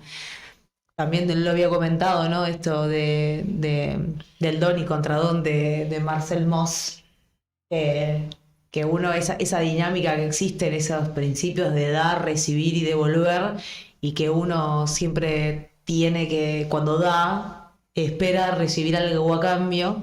Y en este caso pasa que justamente hay un reconocimiento que es porque o María Corina o quien sea de todos estos que han ganado hicieron algo y se les debió un favor, porque además es ¿cuánto? $1 millón que se les da. Reciben $1 millón por el premio. Claro. Sí. Y por otro lado, también puede ser que se espera algo a cambio, este poder espera algo a cambio de estos personajes. Claro. Y de alguna forma están vinculados Pero y están ligados. ahora, mirá, El premio lo que hace básicamente es legitimar la relación que existen entre ambos, los vínculos que existen con el entre poder. ambos. Pero mirá, ahora seguí leyendo, vas a ver cuáles son los antecedentes. Dale, léelos. Su biografía está marcada por un constante, la negación de la vía democrática y el llamado recurrente a la violencia como método político. Fue una de las firmantes y posteriormente defensora del decreto de Carmona durante el golpe de Estado del 2002, que destituyó y secuestró por 2 días a Hugo Chávez, disolvió la Asamblea Nacional y suspendió la Constitución. Aquella jornada dejó decenas de muertos y un país fracturado. Sin embargo, Machado se presentó luego como una ciudadana civil que buscaba la paz cuando en los hechos había apoyado algún golpe de Estado. ¿Sabe cuál fue el pretexto del golpe de Estado ese día? Primero que le ponían leña al fuego, ¿no? Todos los días, los medios de comunicación, ahí Televisión venezolana y otros medios de comunicación al servicio de las clases dominantes venezolanas. ¿Y sabes qué hicieron las clases dominantes para dar el golpe de Estado y hizo pretexto del golpe de Estado? Pusieron francotiradores en los edificios en los alrededores de Miraflores. No sé por qué no me sorprende. Y empezaron a tirarle tiro a las 2 marchas, a la marcha opositora y a la marcha chavista. Con balas de... Balas de verdad. Balas de verdad. Murieron ese día alrededor de 50 manifestantes. Qué disparate, eso fue una masacre. En todo eso, sí, fue una masacre. Ahí, bueno, hay un documental que se llama Masacre del Puente Yabuno. Que eso, Yabuno, los invito a quienes no lo han visto todavía a verlo porque ahí fundamenta y muestra crudamente Hola Andrés, te estamos escuchando. ¿Sí? A ¿Lo ver. tenemos? A Andrés ver. está escuchando Hola. las... Impecable. ¿Viste los temas, problemas técnicos? Bueno, no somos profesionales. Sabemos que vos sí venís de toda una experiencia de profesionalismo. Te pedimos disculpas. ¿Lo tenemos solo en audio, Andrés? Perfecto. Por ahora. Andrés, ¿estamos diciendo muchos golazos o estamos bien? Estábamos leyendo el No, artículo. en realidad no podía escucharlo, ¿sabes? Pero te decía que se puso raro porque mi teléfono se bloqueó. Ah, Ah, está. ¿estás al aire? No vamos a entrar con teorías conspiranoicas, pero que las hay, las hay. No, claro, viste que hay que cuidarse, viste, ahora hablamos en señas nosotros, decimos palabras así como en señas Ahí y va. demás. Bueno, bienvenido Andrés, bienvenido, estás en audio, Vale. por ahora estás en audio, Ok, bienvenido, ok. Estábamos leyendo tu artículo leyendo tu artículo, y le estaba comentando ahora a la audiencia y a él y los compañeros que están acá presentes de lo que fue en el 2002 el pretexto del golpe de Estado que se dio en varios días, en varias semanas, ¿no? Echándole leña al fuego, y el día del golpe que apostaron en los edificios alrededor de Miraflores francotiradores Exacto. y que le tiraban a las dos manifestaciones. Bueno, ahora Ahí te veo. ahí te vemos. Exactamente. ahí, Bien, espera que me corra un Andrés. poquito. Ahora sí, ¿cómo Sí, estás? es importante, ¿no? Para poder entender esta situación, esta premiación a María Corina Machado, es importante eso mismo, ¿no? Ir a remontarse a la historia y remontarse al 2002, porque justamente en 2002 es cuando ya el Estados Unidos se decide, ¿no? a tumbar el gobierno de Chávez y se juegan el todo por el todo, ¿verdad? De hecho, a Chávez lo secuestraron, lo llevan a la isla de la Horquila, en donde lo iban a fusilar, ¿verdad? Había orden de fusilarlo. Recordamos que durante esos días que estuvo secuestrado, le mintieron a la gente, ¿verdad? De que Chávez había renunciado. Ahí va. Y eso que tú decís, Diego, es bien importante porque en realidad ahí se generó toda una operación mediática que de Terrible. hecho estuvo filmada desde antes, ¿no? Y eso lo confirma increíblemente el camarógrafo de Globovisión, o sea, es un canal de derecha, que en aquel momento fue el que sacó el comunicado de las fuerzas conjuntas que le quitaban el apoyo a Chávez. Pero a él lo que le llamó la atención fue que en realidad a esa hora, que eran aproximadamente las 9 de la mañana cuando se filmó ese video, todavía no había muertos, porque los muertos son posteriores, son más o menos al mediodía.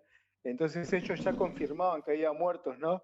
Entonces ya el camarógrafo en ese momento notó algo raro, ¿no? Porque no se hablaba de muertos y efectivamente no había muertos y a partir de ese video que sale al aire es cuando la derecha ya tenía planificada una manifestación hacia Miraflores sabiendo que los chavistas estaban en Miraflores. Entonces, ¿cuál fue la idea? Confrontar las dos manifestaciones, apostar francotiradores en los edificios de todo lo que es Puente Yagún y sus alrededores, Avenida Lecuna, y desde ahí fue que empezaron a dispararle principalmente a la gente de la derecha, ¿verdad? O sea, los llevaron a una emboscada, a su propia gente. A su propia gente. Exactamente. Y esto es importante decirlo porque dentro de esa derecha que convocó a esa manifestación, a esa emboscada, a la gente de antichavista no, a la gente de derecha, ¿no? Que dentro de la gente de la derecha, como en todos lados, hay gente honesta también. Pero estaba María Corina Machado entre esos convocantes, ¿no? Por eso es importante hacer historia. Y después cuando Carmona, cuando toman la Asamblea Nacional y Carmona se autoproclama, porque Carmona es uno de los tantos autoproclamados, ¿no? En Venezuela, se autoproclama presidente, hay una carta en la cual se desactivaban todos los poderes, ¿no? El poder legislativo, el poder ejecutivo, todo. Y esa carta está firmada por María Corina Machado. Ella lo niega ahora, ¿no? Y dice que no, que su firma apareció ahí. Pero en realidad incluso está en la foto, o sea, no tiene forma de negarlo porque es parte de la foto que se sacaron en Miraflores cuando dan el golpe de Estado. Tal cual. Entonces, es bien importante tener en cuenta esto, ¿no? Porque desde esa fecha, María Corina Machado ha sido partícipe de todos los llamados a la violencia, ¿no? A la guarimba, a levantarse, ¿no? Por medio de la violencia. La guarima, recordémosle a la gente que eran Sí. cuando se cortaban las rutas y operaban con mercenarios colombianos que los Sí, financiaban. en la calle. Hay videos de esos momentos donde hay gente dando mucha plata, grueso de plata, Sí, pagando para la provocación, ¿verdad? exacto, pero acá hay que atar muchos cabos, Diego, porque dentro de esas guarimbas, incluso, principalmente en las del 2017, que son claves, ¿no? Para poder entender el escenario, se utilizó una droga que estaba utilizando el Estado Islámico en Siria, en aquel momento, que fue una droga que suministraba la CIA, ¿ok? Al Estado Islámico. Casualmente, en aquel momento es cuando Rusia hace una avanzada importante al punto de que el repliegue del Estado Islámico ya estaban a punto de ser derrotados. Entonces el Estado Islámico de inmediato hace sacar a todos los mercenarios de habla hispana que habían, que principalmente eran hondureños, algunos colombianos y de algunos lugares de Centroamérica. ¿Ok? Parte de esos mercenarios que estaban en Siria fueron los que se utilizaron tanto en Venezuela en aquel momento. Ustedes recordarán que después de Venezuela vino Nicaragua, ¿ok? Y después de Nicaragua intentaron hacerlo en Colombia. Bueno, estos mercenarios que llegaban de Siria venían de Siria. ¿Por qué digo que las guarimbas del 2017 y el escenario del golpe de Estado del 2001 a Chávez son importantes para poder entender todo esto? Porque acá, o sea, hay una clara participación de la CIA, ¿ok? De hecho, lo que están haciendo hoy es de manual de la CIA, Sí, y de ya vamos a manual. ir a ver exactamente Tal cuál es cual. ese manual. En 2017, ustedes recordarán a un personaje que se llamaba Freddy Guevara, un muchacho joven que junto a Leopoldo López, bueno, a toda la oposición, María Corina Machado, estaba encabezando lo que era las guarimbas, ¿ok? De parte de los jóvenes, ¿verdad? Bueno, y ahora sí vamos a ir al nombre del manual. El manual que se está utilizando en Venezuela es un manual que se llama De la dictadura a la democracia.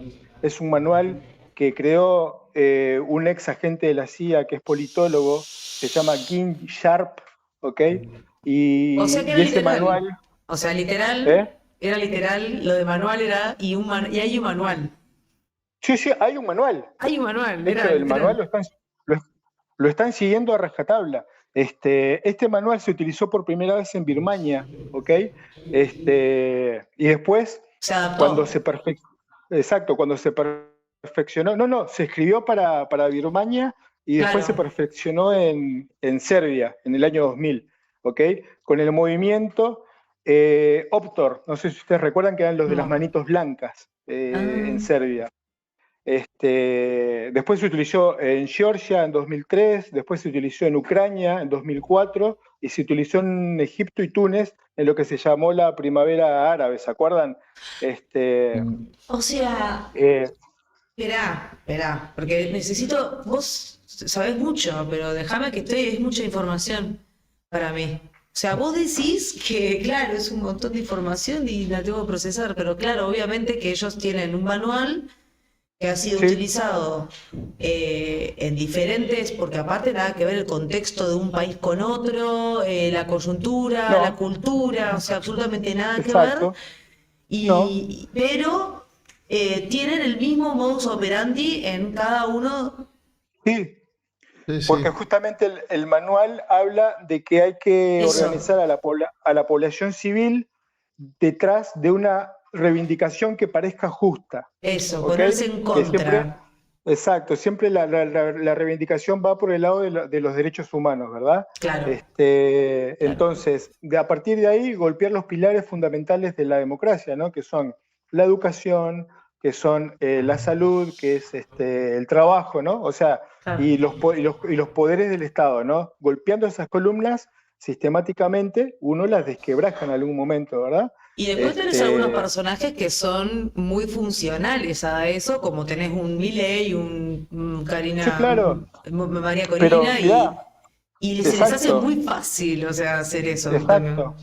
Quedémonos en el 2017, porque este personaje venezolano que actuaba junto a María Corina Machado, a Leopoldo López y todos estos personajes, Freddy Guevara, El Freddy. sí, en aquel momento está el documento, se logró llegar al documento, él estuvo en Serbia y él estuvo en talleres que le brindaron los de Otpor, o sea, la gente de Serbia, de Otpor, que fueron los de las manitas blancas, que empezaron a dar talleres con este manual de la dictadura de la democracia. Él fue a entrenarse a Serbia, y después este mismo grupo que lo entrena a Freddy Guevara son los que entrenan en Egipto a los jóvenes egipcios, que en realidad empezó en Túnez, para comenzar lo que se llamó la primavera árabe, ¿no? Entonces ahí vemos cómo vamos atando cabos de a poco, ¿no? Y bueno, después el tema de la economía, ¿no? Que está en el manual, o sea, hay que golpear la economía para causar insatisfacción en la gente, para que la gente se levante, ¿no? Porque la gente cuando tiene hambre, cuando tienes que hacer colas de horas y no hay alimentos, y cuando te falta el papel higiénico, y cuando se te corta la luz, y cuando pasan todas esas cosas, vos ahí ya tenés a la gente, ¿no? Como a punto caramelo para después poder actuar, ¿no? Y para poder generar levantamientos. Muy bien. Esto es en 2017, ¿verdad? Tenemos ya a María Corina Machado en todos ya desde el golpe de Estado hasta ahora involucrada en todo, ¿no? Pero después aparecen estos personajes que van fluctuando, ¿verdad? En estos escenarios que propicia la CIA. Pero vamos a hablar ahora, vamos a remontarnos un poco para atrás. ¿Quiénes han recibido el premio Nobel? ¿No? Que yo lo pongo ahí en el artículo. Nosotros estuvimos hablando antes de que vos aparecieras, Sí. que estuvimos hablando de Kissinger, estuvimos hablando de Exacto. Obama, hablamos Bueno, también quédate de... con Kissinger. Quédate en Kissinger. Sí, Camboya y... Kissinger, Camboya y Vietnam, exactamente. Sí, Hoy en Laos, ¿verdad? pero el plan Cóndor fue él también, ¿o no? ¿Cómo, perdón? El golpe de Estado a El golpe Allende. de Estado de Allende. Sí. Exactamente, a eso íbamos, a eso íbamos. Por eso te pedí que te quedaras en Kissinger. Bien. Porque no solamente en el golpe de Estado Allende, también participó en el golpe de Estado, exacto, en 1971, en lo que fue el derrocamiento del gobierno de Bolivia, ¿verdad? Y es cuando ponen a Banzer, ¿se acuerdan? En Bolivia, en el año 71, que es todo a partir de una operación de la CIA promovida por Kissinger, ¿ok? Ahora, vamos a detenernos en Bolivia y vamos a cuando asume Evo Morales. Ustedes recuerdan que también hubo un intento de golpe a Evo Morales. Es cierto. ¿Recuerdan? Cuando se quiso independizar la Media Luna, ¿verdad? Vamos hasta ahí. Bueno, cuando se quiso independizar la Media Luna, al igual que en el 71, Kissinger promovió un golpe de Estado. Bueno, esta vez en la Media Luna el golpe de Estado lo promovieron los prefectos, ¿no? que se le llama en Bolivia, y casualmente el prefecto de Santa Cruz, ¿no? que fue el que encabezó todo este levantamiento, es de origen serbio, ¿ok? Serbio, o sea, donde se implementó el manual de la dictadura, exactamente, de la dictadura de la democracia, donde estuvieron las manitos blancas de Optor, y además, en ese golpe de Estado, se utilizó a un personaje que ustedes si lo buscan en internet van a encontrar toda la historia, que se llamaba Rosas. ¿quién era Rosas? Rosas fue un mercenario que peleó en todas las guerras que hubo, en Serbia, en Georgia, en Ucrania, bueno, entonces en esas guerras estuvo este mercenario, ¿no? Que casualmente fue donde se implementó también el manual de la dictadura de la democracia. Entonces ahí vemos cómo es importantísimo, ¿no? Para poder entender las cosas, entender un poco también de cómo se han venido dando los acontecimientos históricos. Entonces ahí vemos cómo se van atando cabos, ¿no? De a poco. Y apellidos que se repiten también. Exactamente, apellidos y operaciones, ¿no? Claro, porque las operaciones, personajes. y empezás a escudriñar un poquito ahí con el tema de las operaciones, cuando vos ves que se repiten y que siempre es como de manual eso, ¿no? Que decías, bueno, es de manual lo que están haciendo y cómo funcionan en cada uno de los países, y empezás a ver, sí, los personajes que andaban alrededor de esto, también eso ahí podés, también como de repente darte cuenta. Exactamente, porque vemos que esto de otorgarle el premio Nobel de la Paz a personajes que en realidad nada tienen y nada hacen por la paz, no es de ahora, ¿no? O sea que se viene utilizando en diferentes operaciones en las cuales está la CIA involucrada.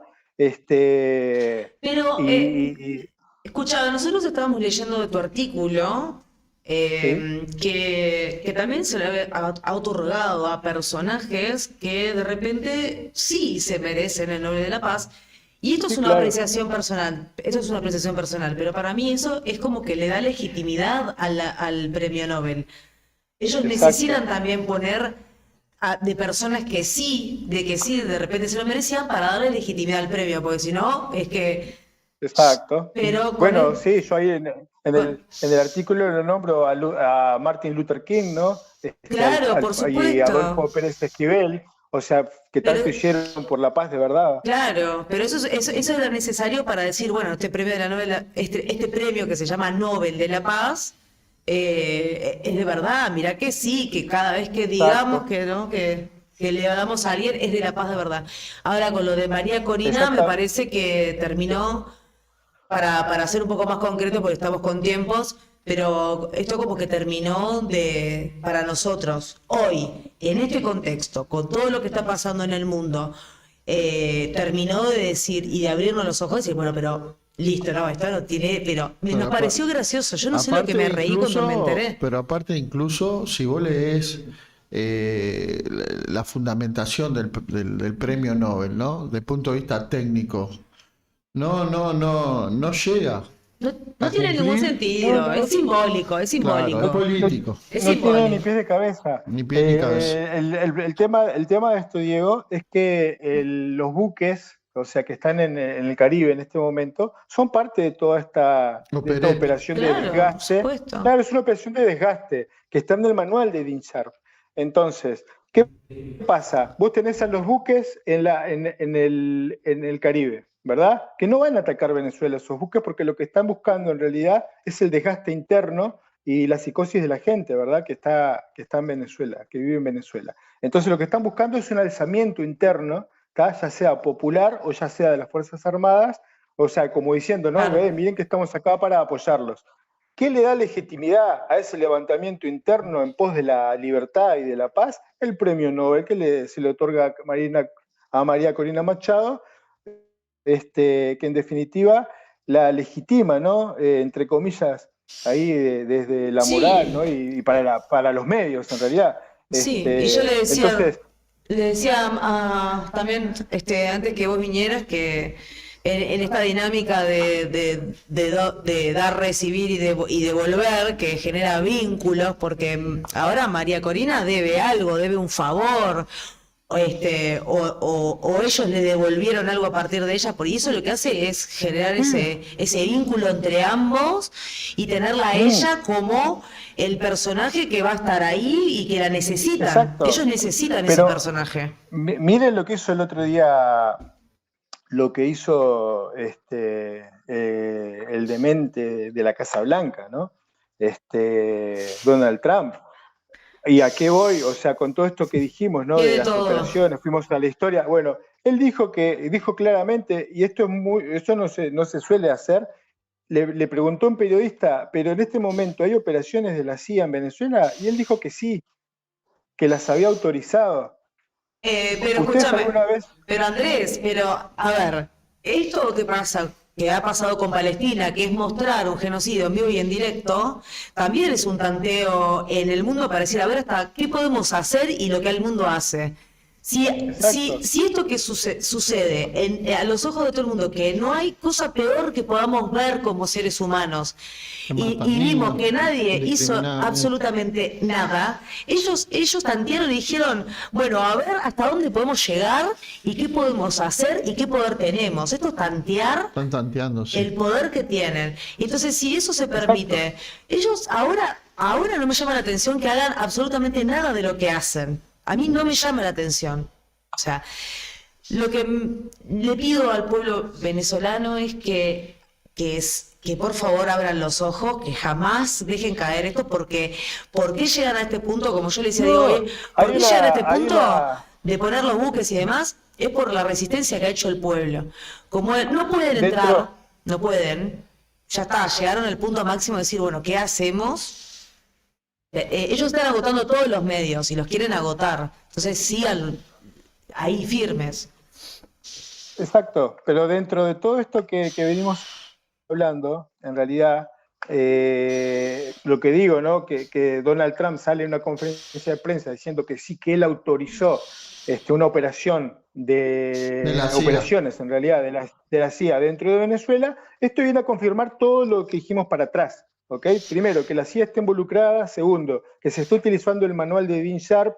Y tercero, que este premio de María Corina Machado en realidad lo que viene a hacer es darle legitimidad, ¿no? Y que todo lo que suceda a partir de ahora, ya sean bombardeos, ataques, guarimbas o lo que sea, o sea, va a estar bajo la narrativa de que es que es por la paz, ¿no? Que la oposición en Venezuela lucha por la paz. Entonces esa narrativa de que es una guerra por la paz se va a tratar de instalar. Pero la gente tiene que empezar a entender estas cosas, ¿no? Porque acá dimos todos los elementos de cómo los cabos se van atando. Pero además, esto que hace Estados Unidos con el tema de los aranceles, ¿no? O sea, porque la gente cuando vos le hablas de que Cuba, de que Venezuela y otros países están bloqueados económicamente, te dicen que es una estupidez. Ah, sí, ya están con el tema del bloqueo. Y es una realidad. ¿Y qué lo viene a confirmar? La guerra económica que está haciendo Donald Trump y Estados Unidos con los países cuando no le gusta algo de un país, ¿qué hace? Ah, te subo los aranceles al 50%, ¿no? O sea, bueno, esa es la parte, vamos a decir, legal o visible de la herramienta que utilizan, pero el tema después del bloqueo, como tal, el bloqueo económico, o sea, existe y también lo confirma justamente esto, ¿no? El hecho de que después vengan y te digan, nada, te subo los aranceles al 60%, ¿no? Entonces es importante poder entender estas cuestiones, ¿verdad? Es importante, porque sí. las sanciones, o sea, que es parte de la guerra que se lleva a través de un manual, o sea, la parte económica es fundamental, ¿verdad? Y el tema de las sanciones son los congelamientos, ¿no? De los activos, bloqueos en los bancos, el tema de que no se puede usar el código SWIFT, ¿no? Las reservas de oro que se le quedan. Bueno, y ahí tenemos ejemplos sobrados, ¿no? De lo que también fue la primavera árabe con Libia, por ejemplo, que se le quedaron con... Bueno, de hecho, todo lo que tenían los bancos ingleses de Alemania y otros lados, el oro y las reservas de dinero que tenía Venezuela, se las terminaron dando a Guaidó. Ahora, ¿por qué no le preguntan a Guaidó dónde está toda esa plata? No, es terrible. ¿No? Que es la plata del pueblo venezolano. Nadie se lo pregunta. Nadie le pregunta. Es que hay cosas que me sorprenden un montón, ¿no? Como eso, que María Corina haya pedido intervención militar, pero yo necesito que la gente escuche esas cosas. Yo no sé si es que no lo quieren escuchar, pero o soy yo que estoy como... Lo que pasa es que fueron no hay que ser muy listo para darse cuenta de eso. Lo que pasa, fueron muchos años de la construcción de un relato. Esto es una operación que no es nueva y lleva muchos años. ¿ah? Sí, bueno, sí, Lo que Gustavo vino Chávez, a patearle el tarro a todos fueron los BRICS. Hoy la respuesta del imperialismo es agresiva porque los BRICS se vienen fortaleciendo. Entonces Venezuela se alineó a los Exacto. BRICS. Y el otro día, cuando estuvo Andrés acá, él lo decía con claridad. Hoy Venezuela produce 1.100.000 barriles de petróleo diario y en pocos años va a producir 3 millones de barriles diarios y va Exacto. a incidir en los precios del petróleo. vamos a tener que tener una Entonces, posición en Latinoamérica con respecto a en eso. una economía de decadencia, a eso iba. Sin lugar a Exacto, dudas, pero- nosotros hoy en el editorial señalábamos la necesidad de tener un mensaje claro. Claro. Que lo está Exacto, viendo pero por además- parte de algunos presidentes, ¿no? La de México, ¿cómo es que se llama? Sheinbaum, Claudia, ahí Sheinbaum. va. Gustavo Petro en Colombia se ha posicionado bien, a pesar de que las dudas después de lo que fueron las elecciones, pero sin duda que acá con respecto a este tema, a la agresión del imperialismo, a lo que puede llegar a ser una invasión, tenemos que estar firmes con el pueblo venezolano y con su soberanía y autodeterminación. Sí, lo que pasa, Diego, es que el discurso del relato que se implanta ha permeado hasta las propias izquierdas. Esa es la realidad. Entonces, pasó con Libia. En Libia todo el mundo, cuando se empezó a intentar generar el relato, todo el mundo decía, ah, el dictador Gaddafi, el asesino de Gaddafi. Sí. La propia izquierda lo decía, ¿me entendés? Pero después de la invasión, ¿quién más habló de Libia? ¿Quién habla de Libia hoy? Nadie habla de Libia. ¿Cómo Y vivía toda el esa pueblo? operación ¿Cómo vivía el que se pueblo hizo. libio antes y Pa. cómo vive hoy, no? Exacto, exactamente. Igual que Pero Afganistán. entonces, el día después, todo el mundo dejó de hablar de Libia y nadie se preocupó más. Y en Libia hoy en día se negocian hasta los esclavos, o sea, porque los migrantes en realidad son negociados como esclavos. Terrible. ¿Ok? Toda esa gente que se vio obligada a migrar. Entonces, lamentablemente, la gente recibe toda esa información que una de las tácticas que se utilizan justamente es deshumanizar, ¿no? En este caso, Claro. al gobierno de Maduro y a toda la izquierda venezolana, lo deshumanizan, ¿no? Le quitan legitimidad diciendo que son del cartel de los soles, del coso de Aragua. Entonces, van generando, ¿no? Todo un relato que la gente va absorbiendo, después te hablan, ¿no? De que las elecciones no fueron legítimas, y van implantando ese discurso que va permeando incluso hasta las propias izquierdas. Entonces, ¿qué pasa? Cuando se generan estas instancias, ¿no? Porque yo imagino esto no muchos años atrás, pero no sé, en los 90, si llegaba a pasar, yo veo a todas las izquierdas unidas en solidaridad con Venezuela, Claro. porque era así. Había un sentimiento más de unidad, ¿no?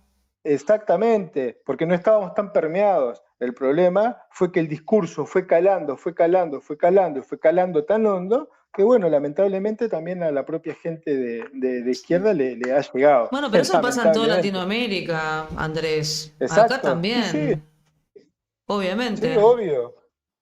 Entonces, Le sirvió la por eso digo, estrategia. ¿no? Es importante que para entender este Premio Nobel de la Paz, compañeros, se entienda, ¿no? Todo lo que hay en la historia, históricamente, de dónde venimos para poder entender en dónde estamos parados, ¿verdad? Porque el hecho de que se esté generando todo esto, ¿no? Toda esta amenaza en Venezuela, o sea, en las puertas de Venezuela, o sea, tenemos que entender que Venezuela de acá a unos años, cuando los BRICS estén más consolidados, y lo decíamos cuando yo estuve en el programa, ¿se acuerdan que dijimos, bueno, lo que pasa es que en realidad el escenario se está acomodando y ellos están especulando con qué va a pasar en Israel y qué va a pasar en Ucrania? ¿Se acuerdan que lo decíamos en aquel momento? Bueno, acá tenemos, ¿no? Donald Trump metió ahí una negociación, ¿no? Con el tema del alto al fuego y una propuesta que en realidad, o sea, han rechazado históricamente las dos partes. Bueno, todo lo que ya sabemos, y en Ucrania están no sé, pero digamos que a nada de declarar ya la derrota que ya sucedió hace rato, ¿no? Pero no la han declarado todavía. Entonces, hay que entender que Venezuela en este escenario se convierte en estratégico por varios motivos. Por un lado, porque Estados Unidos necesita reacomodarse, porque en este juego brutal que está haciendo, lo que decíamos recién, la guerra arancelaria, ¿no? Que China le dijo, bueno, vos me subís el 60% de los aranceles, perfecto, no hay problema. Yo te voy a subir los aranceles, pero además no te voy a dar acceso a las tierras raras, ¿no? Que es de donde se sacan todos los minerales para producir tecnología. Estados Unidos no las tiene. Entonces, por eso han históricamente intervenido en países como África, como Latinoamérica, ¿no? Y como Medio Oriente, que son los países que tienen tierras raras. Venezuela es uno de esos países que tiene tierras raras, lo que se llama tierras raras porque tienen minerales que son los que se utilizan para hacer las tecnologías. Exactamente, ¿no? Sí, Que hace el ex amigo de Donald Trump, ¿no? Para sus satélites y para sus cuestiones. Entonces, Venezuela es estratégico para eso, ¿no? Porque también perdieron ya... Yo creo que Estados Unidos también está muy mal internamente, está en decadencia total. Sí, ¿Y cómo han sí, vivido exacto. el saqueo? Igual que todos los imperios, dirían acá, pero están muy mal internamente. Yo te diría que hay una especie de guerra civil, Sí. yo ya no sé cómo decirlo. Es que sí, están... Una guerra civil en el país y con la propuesta de no kills, estoy ahora mismo. 2.400 movilizaciones hubieron en estos días Sí, los en todo estamos... Estados Unidos, sostenida por los inmigrantes, ¿no? No, pero además la decadencia exacto. social, las personas no tienen trabajo, están durmiendo en autos, en estacionamientos, personas que tienen Pero a ver, trabajo, ustedes docentes, y hagan memoria y acuérdense de lo siguiente. Cuando Estados Unidos manda los buques a las costas del Caribe venezolano, ¿qué había pasado 3 días antes de que eso sucediera? ¿No se acuerdan? no, Se había filtrado más de la mitad de la lista de Epstein, en donde aparece varias veces el nombre, o sea, a ver, aparece la lista de los nombres de las chicas con las que estuvo Donald Trump, hay videos, porque eso también es importante decirlo. Entonces, 3 días después, manda los buques para el Caribe. sí, ¿Ok? sí, para pantallita. Entonces, Desenfocar. porque sin duda, Sí. cuando aparezca esa lista va a caer Donald Trump, ¿ok? Sí, Entonces, porque de alguna manera está medio agarrado. hay que recordar quién es Epstein. Epstein Multimillonario. operaba, el multimillonario que básicamente lo que hacían era, conseguían menores para que famosos de todo el mundo, incluidos reyes, estuviesen con niñas, ¿verdad? Y menores de edad. Bueno, Horror. esa táctica, o sea, es la que utiliza el Mossad desde hace 1000 años, ¿no? Entonces, ¿qué hacen después? Se extorsionan gente. Epstein, o sea, ¿y por qué confirmamos esto? Porque la esposa o la novia, no sabemos qué era, pero era la novia, o sea, no sabemos, no estaba casado, pero era la novia de Epstein. ¿Saben quién era? No me acuerdo el nombre ahora. Sí me acuerdo el apellido, Maxwell. ¿Saben quién era el papá de la novia de Epstein? No. Era un ex agente del Mossad, ¿ok? Robert Maxwell. Robert Maxwell era un personaje judío, él, que tenía un imperio armado en torno a la comunicación, ¿ok? Entonces, en un momento, el Mossad, como él era amigo de todos los presidentes de famosos, de Bill Clinton, de Gorbachev, o sea, todos lo recibían con honores de Estado, para que se hagan una idea. Entonces, cuando el Mossad ve eso, lo reclutan, ¿ok? Y él empieza a trabajar para el Mossad en pos de sobreguardar la soberanía y la seguridad de Israel. Es una buena estrategia, sí, la verdad. ¿Ustedes se acuerdan la denuncia que hace Snowden del sistema de vigilancia que implementaba Estados Unidos? Bueno, ese sistema en realidad lo implementó la CIA hace muchos años y el Mossad se lo robó a la CIA, ¿ok? Y lo perfeccionaron. Entonces le pusieron un chip, ¿ok? ¿Y qué pasaba? Robert Maxwell, el papá de la novia de Epstein, era el encargado de decirle a sus amigos, sugerirles que tenían que comprar ese sistema de seguridad porque era lo mejor que había en el mundo, y los convencía, y así muchos países compraron ese sistema de seguridad, por el cual después Israel accedió a todos los datos de casi de todo el mundo. Entonces, ese era Robert Maxwell, el papá de la novia de Epstein. Entonces, ahí seguimos atando cabos, ¿verdad? Entonces, Epstein lo que tenía era una lista con los nombres de todos los que habían pasado por esa isla, tenía los videos, porque grababan clandestinamente los encuentros que tenían los famosos con las menores para después extorsionarlos. ¿Okay? Sí, porque no solamente eran políticos, eran famosos de todo tipo. No sé cuándo les puede servir eso.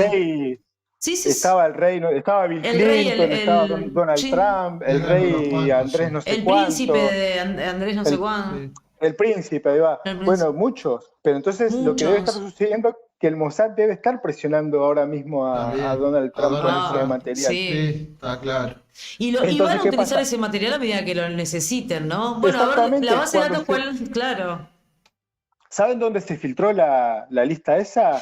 No se filtró toda, se filtró parte de la lista en la Dark Web. En la Dark Web, sí. Exactamente, ahí se filtró parte de esa lista. Entonces, 3 días después de que se filtra eso, Donald Trump manda los barcos al Caribe. Sí, y también pasó lo del desviamiento de Kirk, no sé qué, ¿no? El señor que también, no sé si tenía algo que ver con la lista, pero él denunciaba la lista, denunció que...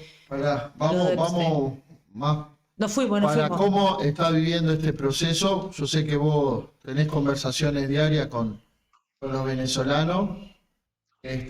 Bueno, el pueblo venezolano... Como para cerrar, porque tenemos que... El resumen de todo esto, que ya vimos que Estados Unidos está operando bajo el manual de desgaste, de guerra, lo que se llaman los golpes blandos, o sea que se han implementado de diferentes formas, que los golpes blandos se dan a partir del manual de Dean Sharp, que el manual de Dean Sharp es un manual de golpe blando. Bueno, Venezuela en realidad se está defendiendo bajo la táctica, de lo que fue la guerra de Vietnam, ¿no? El manual del general Giap, que era la guerra de guerrilla, la guerra del pueblo, que decía el general Giap, ¿no? Guerra del pueblo, ejército del pueblo, que utilizó Cuba, que luego utilizó El Salvador.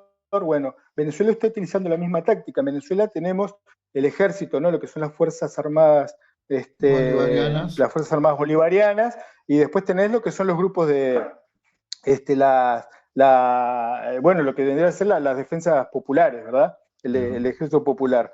Que ya se alistaron millones de personas. Entonces, ¿qué pasa? Estados Unidos jamás en la historia, no hay un hecho en la historia en donde Estados Unidos haya podido con lo que es esto, ¿no? La guerra del pueblo. No han podido. No pudieron en Afganistán, no pudieron en Vietnam, no pudieron en ningún lado han podido. Entonces, y siempre han sido derrotados bajo esta... Entonces, ¿qué hacen? Ustedes habrán visto en redes sociales una constante burla de lo que son las fuerzas, ¿no? Populares de Venezuela, ¿no? Jijiji, jajaja, miren, el gordito, la gordita, el viejo, la vieja, pero la realidad es que esto lo que intenta es desmoralizar hacia la interna al ejército popular de Venezuela y hacia afuera ridiculizarlos, ¿no? Como que son unos inútiles que no van a poder defender Venezuela, cuando en realidad es todo lo contrario, ¿no? Porque Estados Unidos jamás en la historia, no hay un solo caso en donde Estados Unidos haya podido derrotar a un ejército popular y mucho menos poder vencer en una guerra de estas características, ¿no? No lo han podido hacer. Entonces, lo que está sucediendo ahora en Venezuela es eso, la moral del pueblo venezolano está más alta que nunca, el apoyo del pueblo venezolano al gobierno se mantiene como se ha mantenido históricamente, y Estados Unidos está haciendo ese juego, ¿no? Un juego de desgaste, y están intentando provocar o ver si pueden lograr un levantamiento interno, y lo confirma Donald Trump cuando dice que autorizó operaciones de la CIA dentro de Venezuela, ¿verdad?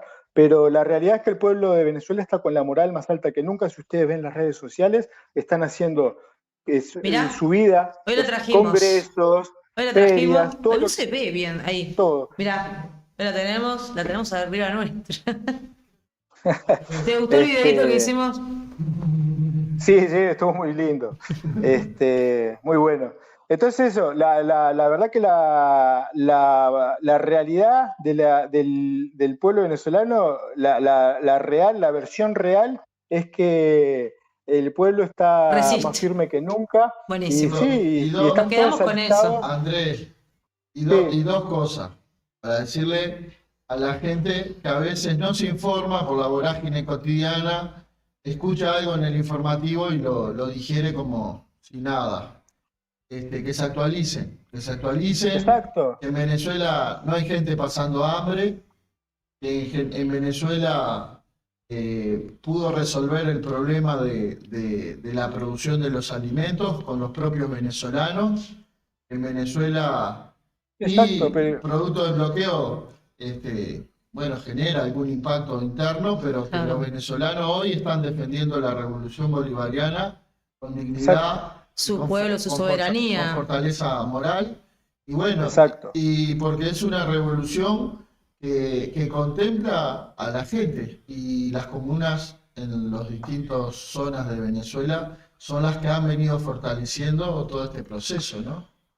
Nadie Sí, debería meterse, exactamente. ¿no? Nadie debería meterse más que el Y, propio pueblo Pero venezolano. hoy y el decía pueblo Andrés, venezolano, es un pueblo muy crítico también, tal ¿no? cual. Con su propia interna. Critican lo que tienen que criticar y le dan para adelante a lo que le tienen que dar para adelante. Son muy Pero críticos, es cierto, sí. todo lo que han construido desde que asumió Hugo Chávez hasta ahora, no se lo van a poder quitar así nada más. ¿Por qué? Porque todos estos millones de personas que se alistaron para defender Venezuela son los millones de personas que durante los gobiernos de Carlos Andrés Pérez y para atrás Tal cual. ni siquiera se sentían venezolanos porque ni siquiera la Constitución los contemplaba, Ahí va. porque había millones de personas sin documentos, millones de personas con enfermedades totalmente curables que no tenían acceso a poder curarse, o sea, eran totalmente invisibilizados por el Estado y por la derecha venezolana. Entonces, son millones de personas que no van a permitir jamás en la vida, ¿ok?, de que vuelva esa gente, ¿no? Porque ya han dado pruebas de lo que pasaría en Venezuela si vuelven. Y antes de cerrar, una pequeña anedotica. Escuchá, me acuerdo, hoy vos hablabas de la situación del 2002, que la gente no estaba informada porque había toda una operación mediática. Exacto. Y fue el boca a boca. Y empezaron claro. a salir de las zonas más pobres de Venezuela, con machete. Exacto. Sí, De sí. los morros venían a Miraflores. Gente que caminó Exacto. kilómetros y kilómetros y kilómetros Kilómetros. y que vinieron a defender la revolución. Y así se Exacto. llenó Miraflores y fue la propia gente que devolvió a Chávez. Exactamente. En esa unidad que Acordate. tiene. Sí, claro. Pero la base Acordate social es cuando el pobrerío. Exacto, cuando la gente todavía no sabía que había una operación de la parte leal del ejército, los leales a Chávez, todavía no sabían la gente que había un grupo leal y iban a tomar enfrente a Miraflores está lo que se llama la Guardia Presidencial, ¿verdad? Que son los que usan una boina roja. Bueno, la gente estaba a punto de tirar el portón abajo cuando de adentro uno de los oficiales y les hizo así, y uno se subió al techo con una bandera de Venezuela y abrieron el portón. Y ahí juntos, el pueblo y el ejército leal fueron los que entraron en Miraflores, hicieron correr como unas ratas a Carmona, a María Corina Machado y a todos los que estaban metidos ahí adentro dando un golpe de Estado, que se fueron corriendo como unas verdaderas ratas, porque ni siquiera tuvieron la valentía de quedarse a defender lo que estaban haciendo. Entonces, esa unidad que existe en Venezuela no lo logran, y por eso no han podido, y además acá hay algo que tenemos que tener claro: la gente de derecha venezolana no sale a la calle, no sigue a la derecha, o sea, no sigue a estos pseudo líderes, porque toda la vida, una vez tras otra, los han usado como carne de cañón, como hicieron en el 2002, que los llevaron a una emboscada, porque los hicieron ir a un lugar y después ellos mismos los masacraron, porque toda la gente que murió de disparos en la cabeza, la mayoría eran de derecha, y lo hicieron para decir que los chavistas estaban matando a la gente de la derecha. Entonces, Eso la gente es no parte es del tonta. manual. Eso es parte del manual. es parte del manual. Lo tiene que exacto. saber la Entonces, gente. entonces la gente no es tonta y la gente ya sabe lo que viene si llega a la derecha. Porque la propia derecha lo sabe. La propia gente honesta de la derecha sabe que si viene la Claro. derecha, o sea, va a ser un caos, como lo fue antes. Entonces, eso, Ander- no hay que dejarse influenciar y por lo que Exacto. dicen los medios, porque son parte Exacto. de esta operación Le mediática y de esta pedimos operación de guerra. exacto, al pueblo venezolano que piense, que no deje entrar a nadie, que resuelva las cosas internamente, que no pierda la soberanía, que piense, Y ¿no? bueno, y desde Internacional Antifascista, ese núcleo de uruguayos en solidaridad con lo que está pasando en Venezuela, Sí, también surja la presión esta con el pueblo, de Uruguay y las de los países. organizaciones políticas y sociales para que nuestro gobierno, si bien le ha costado declarar el genocidio en Gaza, con este tema es otro tema que vamos a tener que poner arriba de la mesa de forma movilizada, ¿no? Sí, y con Exactamente. urgencia, porque si no, nos tenemos que ir, Andrés, si no nos seguiríamos Sí, hablando horas. muchísimas gracias. Disculpen los psicopetes, pero bueno, eso, más no sé, que- el teléfono Sí, se No, volvió no tengo loco. problema ese. Igual, No, igual hablamos la sabemos cantidad de tiempo con los que. temas de Venezuela tenemos, así que nos va a faltar oportunidad. Sí, a mí me de encanta llamarte poder de vuelta traerlo. y bueno, Se debería sea hablar mucho en más de vivo Venezuela. O de forma virtual, seguiremos latente con este tema porque sí, nosotros, aparte de ser el Marcha Podcast, un espacio de militancia comunicacional, también desde CPE tenemos un compromiso con la revolución bolivariana y bueno. Claro. Sí, estamos Exacto, ahí. exactamente. El espacio está abierto, Este, Andrés. Te agradecemos bueno. muchísimo que puedas acompañarnos hoy y perdón también porque sabemos que estás trabajando, que para vos es un poco complicado, pero no podíamos dejar de pasar la oportunidad porque tenemos que poner a Venezuela arriba de la mesa. No, para mí es un gusto porque me gusta mucho poder colaborar a esto, ¿verdad? A que se entienda un poco A lo que mostrar, está sucediendo. a visualizar, a mostrar la verdad. Así es. Exacto. Y hay que ir siempre a la historia, ¿no? Eso A que la la gente lo historia, entienda, sí. porque para poder entender los contextos es necesario, Es para poder mucho más entender los profundo. temas hay que entender los contextos, ¿verdad? Claro. Sí. Tal cual. Bueno, Andrés, te agradecemos muchísimo. Y Te con- mando un Bueno, gracias a abrazo. Nos quedó claro que Corina Machado recibió un premio que significa caca. Caca. Exactamente. El premio. Sí, tal cual. Yo me río. Claro, me río yo, pero me río. Yo qué sé. Bueno, un abrazo, Andrés. Un abrazo. Bueno, hasta muchas pronto. gracias, Saludos compa. a todos. Que pasen bien. Chao, hasta luego. Bueno, nos despedimos. Entonces, Nos vamos despidiendo.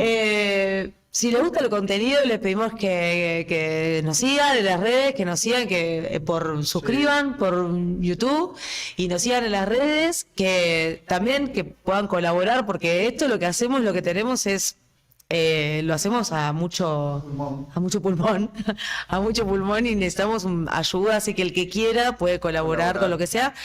¿Dónde está toda la información? En nuestra Nos página. Vamos con la promo del QR.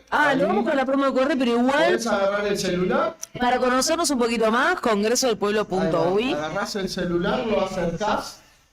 Cuando lo Y- acerques, mirás que entrarás a una página donde te va a llevar a lo que vos puedas colaborar. Bueno, perfecto. Nos vemos. Hasta el próximo. Hasta el próximo. El momento. domingo que viene, ¿no? El otro. Hasta el otro. Nos vemos Muchas en gracias. podcast. Arriba. Nos vemos en ese.